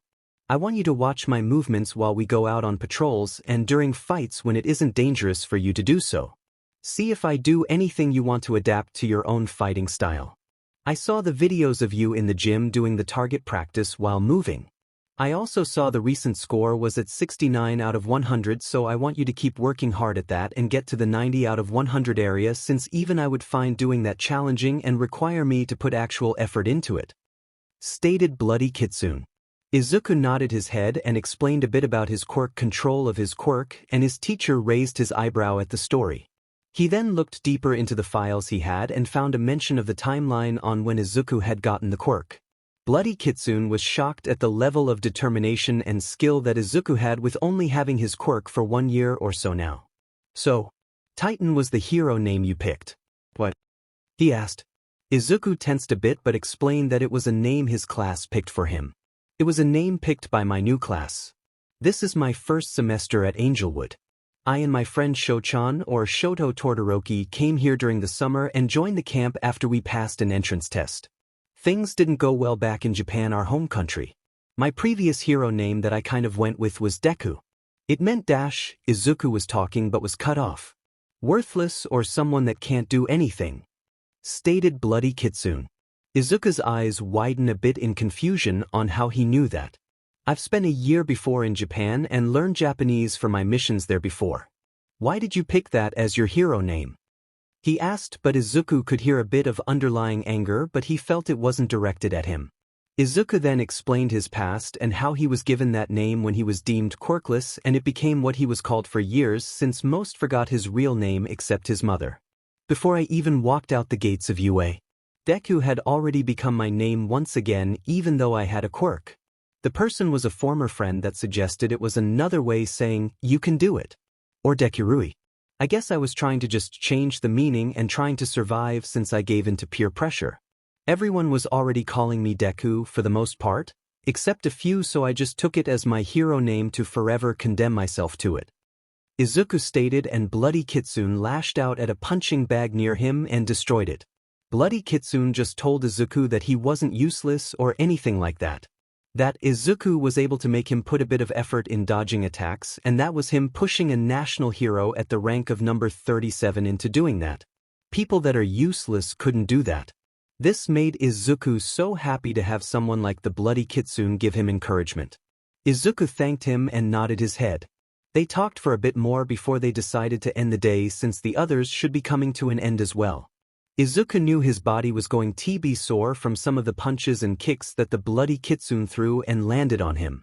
They walked back to the meeting room and the other members looked still fresh and all unlike Izuku, who was sweaty and tired. What happened to you? Shouto asked, and Izuku explained that they had fought the entire time for the most part. The other heroes in the room gave Bloody Kitsune a look and he shrugged. The kid's good. He made me put in the effort to dodge all of his attacks. To think it's only 18% of his quirk currently, which is amazing. Can't wait to see how he grows under me. Bloody Kitsune stated. The other heroes just groaned since they only went over some basic and other things that they needed to do for the first day, but Bloody Kitsune went straight in the deep end, it seems. They prayed for Izuku's survival under Bloody Kitsune since he was known for going into the deep end on everything and anything. Soon everyone got their things and headed back to the school. Izuku had already called for a driver for him and Shouto since he didn't want to ride public transport while he was this sweaty, since he didn't have much time to change and clean up.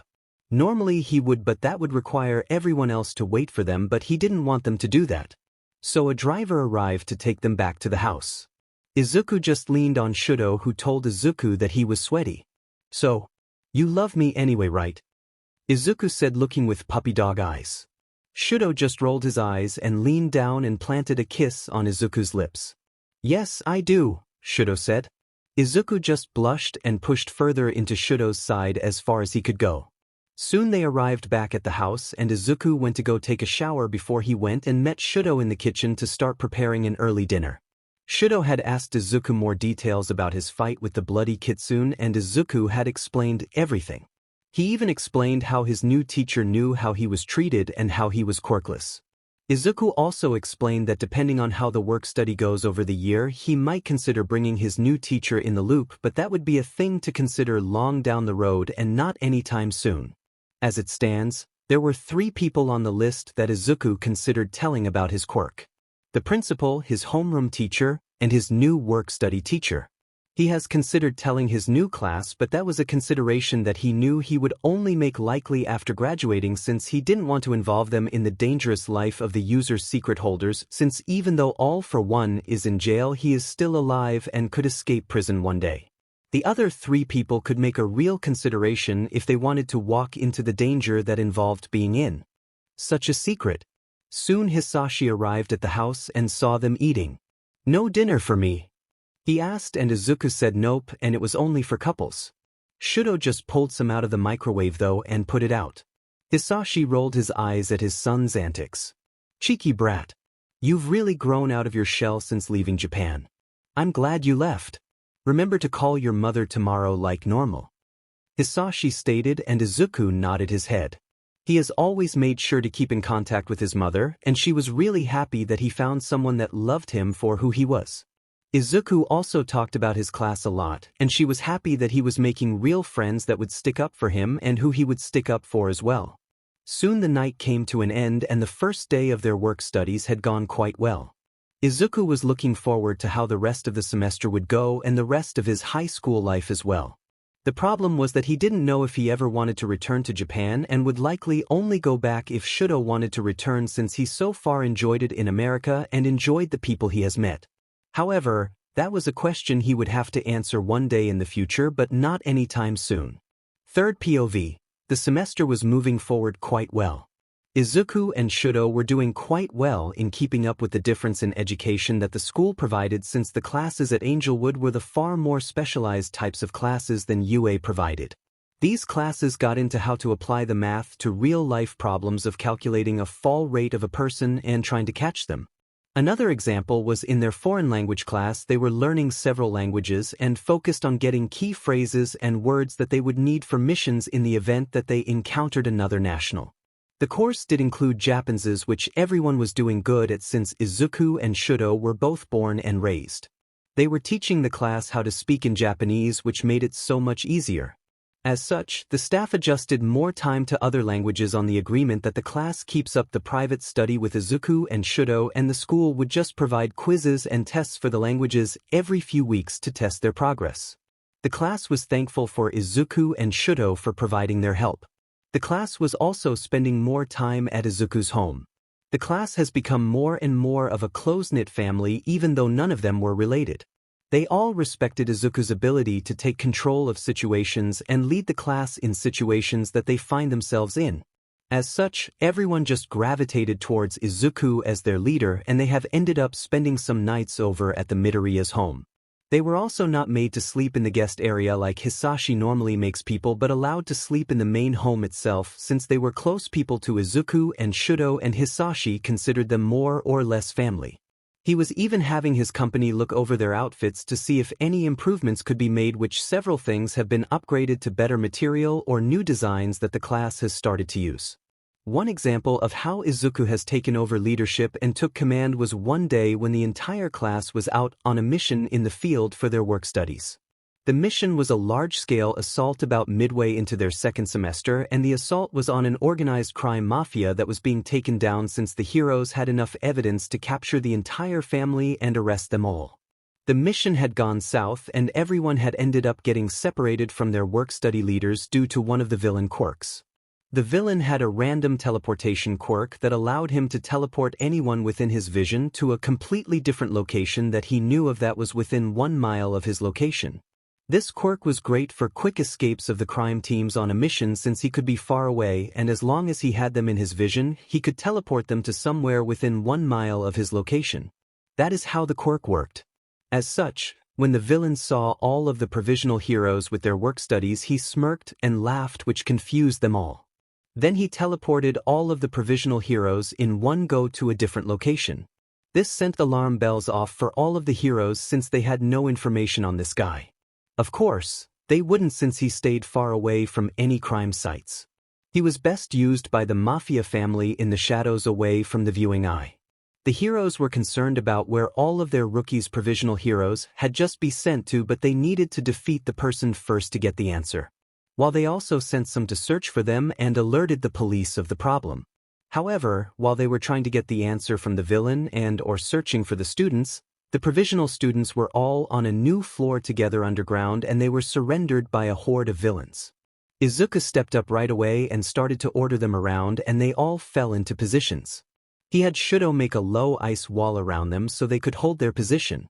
Shouto also provided water to Mizuko to use in defense and offensive means. Ken transformed himself to get his quirk fully going and was just on the defensive as people charged at them. Shouto made a small platform in the center for Mishima to stand on so he could get a 360 view around her and use her laser sight on people in the back or those that tried to come to them via the air. Hirahara used her time control quirk to freeze any attacks that were physical, which allowed Kuroda to use her reflection quirk and turn them back on the enemies. They both worked together and quickly repelled any emitter quirk attacks. Haken was using broken parts of the ground or ice and using his tags on them and throwing them into the crowd. Shine was grabbing down people and drinking their BLD to increase his strength and speed so he would last longer. He also used echolocation, which created more sound for Shinobu to absorb. She then sent out blasts of sound attacks onto people and keep them away. Taka himself was near the center, just absorbing any energy he could from villains since his quirk allowed him to take as much as he could. When he was full, he just jumped into the fight and attacked those that he could handle, and then just repeated this CYCL of weakening other villains and then fighting once he was full of energy. 𝐒𝐮𝐦𝐦𝐸𝐵 was using her peacock tail as a defense but also used some as swords. She kept herself on the front line and dealt with anyone that was pushing too hard. Hinata did her best in the tight combat. She couldn't use her full fire mode due to how close her allies were, but could use the concentrated points of her feet and hands to fight close combat in a handful of the villains. Kazuko was using her quirk the best she could on contacting the heroes for help and was in the center being guarded as she worked. She did devote some attention to any electronics on the villains to make them not work so her friends had less to worry about, like exploding bombs or anything. Yusuke was near Kazuko and was doing most of the protective work over her. Anyone that somehow got too close was taken control of and thrown away or used to fight other people. Mahira was also near Yusuke and Kazuko since he could help stop people that penetrated their defense line and throw them away. He also worked on stopping any blows from hitting his teammates from any that he could see. Terra was with Izuku in working a bit in the enemy line. Both of them were using their superior speed to take on the villains and distract a large number of them. 𝐒𝐮𝐦𝐸𝐵 was on the front line and had her metal blades on the offensive and kept a lot of villains away. She also grabbed any metal on villains and tossed them in the air where they got blasted with a laser from her teammate. This kept going for roughly 30 minutes before Kazuko was able to get a message through to the heroes. They had to hold out for a bit longer before their work-study teachers would arrive and help them. It was another 10 minutes before they arrived and helped the students. As it turns out, the students were fighting around 70 mafia members as they were teleported in the main meeting hall for the mafia gang. The room was soon flooded with a lot of people and heroes as they detained all of the mafia members. It was also found out that one of the people the students defeated was the mafia leader himself. The leader wasn't really a fighter at all but had a quirk that influenced people's loyalty to him, which is how he gained all of the mafia members. The battle kept going for about another 5 or so minutes as the last of the members were detained and the heroes for the work studies started to look over their students and making sure they were alive and healthy. They also started to answer questions on what happened when they got into the room.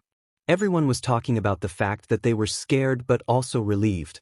They talked about how Izuku quickly took charge a few seconds after they arrived and had given out a range of orders that set their team off in preparation for a drawn-out fight.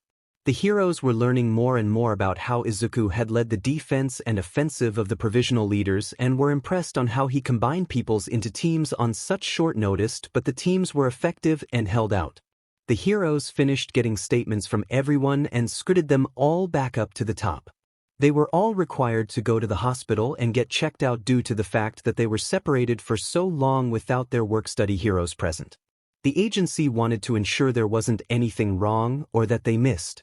Izuku texted his dad to warn him about it and told him not to worry and that they would get released quickly since it was just a requirement of the agency to do a range of tests to ensure their health.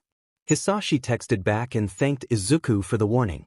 Everyone sat in the hospital in one room since they were granted one large room. Izuku asked everyone if they wanted to go to his home and sleep over for the night, and everyone agreed.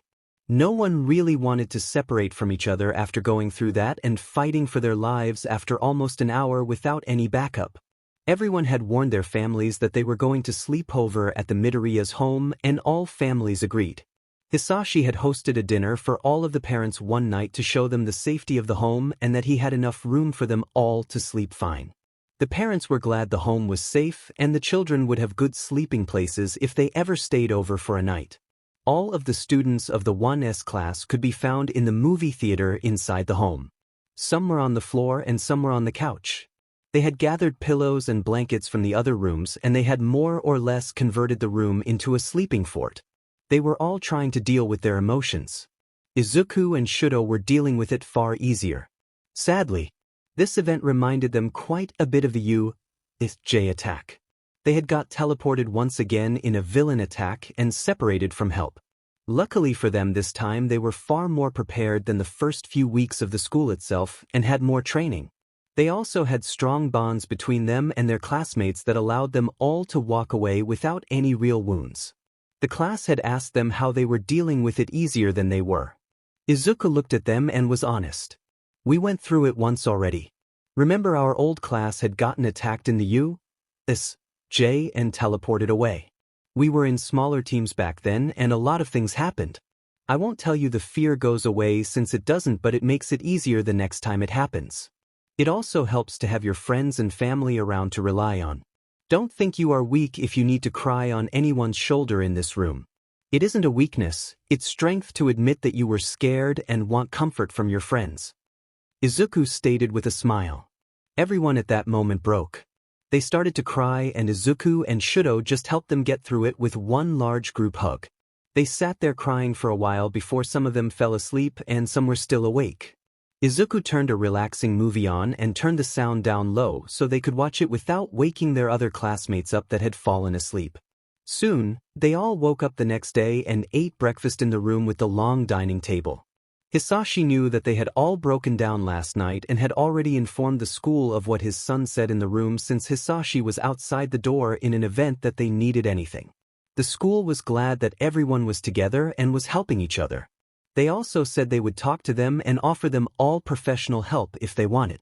Though the teacher for the class said they would make sure to support them all in the class regardless and make sure they were doing fine and could rely on him. The class arrived at the school via bus since the school had sent them a school bus to collect them since they knew everyone was there. Once everyone got to the school they were informed that work studies would be postponed for 2 weeks before they were allowed to go again. We want to make sure you are all adjusting. This was your first real life and death situation. Though I want to tell you all that you did amazing. You all did so well coming together and defending each other. I am proud of you all as your teacher but also as an individual hero myself. If you ever need to rely on me and ask me questions or need to talk in private about anything then please let me know. Stated their teacher as he made eye contact with them all. He could see some tension leave from all of them except Izuku and Shouto who didn't have much. He knew they have dealt with the brush of death far more than anyone other students in this room. Soon the class got started and the educational classes were a breath of fresh air for them all since it didn't include fighting to survive. They were also told about professional help if they wanted it but none of them seemed interested in doing that since they all had each other. Soon the classes went on and the day came to an end. Everyone decided that they wanted to go hang out in the gym and practice for a bit. As they got geared up and were ready, they all looked at Izuku and he was confused. Why are you all looking at me? Izuku asked. Shouto rolled his eyes since he had a feeling about why. Then Mahiru spoke up. It's clear that you are our leader, even though you aren't the president or vice president of the class. In anything that happens that regards this class, we will look at you for the final decisions if there isn't a clear direction from Kazuko who's the president and Hirahara, who is the vice president. Even then we would consider your orders or opinions above theirs most likely. No offense to our president or vice president. He stated. Neither of them had a problem with it, though since they knew it was true. If Izuku ordered something that contradicted their word in regards to anything then they want the class to follow it above their orders. They have actually told everyone this without Izuku knowing about it when he went and changed in the morning for school today. Izuku was shocked. He just took control of his entire class and he was only here for around a semester amount of time. Izuku asked if they were sure. They told him that he lead them out of danger and kept them all alive. If he gave them an order they would follow it without question even if they thought they might die due to it since they refused to believe that Izuku would knowingly lead them to their death. Izuku had a few tears down his eyes since even those back in UA didn't trust him to this level. Izuku was conflicted now about One for All.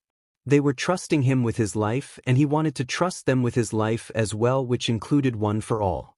He was hoping the past users of One for All would give him some guidance on this. He powered up One for All to his current limit of 24% that he has gained over the semester and training with Bloody Kitsune. He looked at them with determination in his eyes and spoke up. All right, let's do this then. Izuku cried out. Their teacher walked in and caught their attention. I'm proud of you all for coming to a decision like this and trusting each other with your lives. You will become far stronger than most people ever will be. Let's get started on training then," stated their teacher. Junko the teacher pulled a remote out and summoned an army of robots. "Let's put you all through a stressful situation and see how you deal with it," he stated as the robots charged and attacked. Izuku just barked out quick orders to a few of them and had the others fall into defensive positions. He had Shouto send an ice wave out and then melt some for water to be used by their classmate. He thus barked out new orders for people to start getting into teams, and they fell into the teams he called out. This was how their training started, and they would undergo massive teamwork and progress changes as their determination to be stronger was brighter than ever.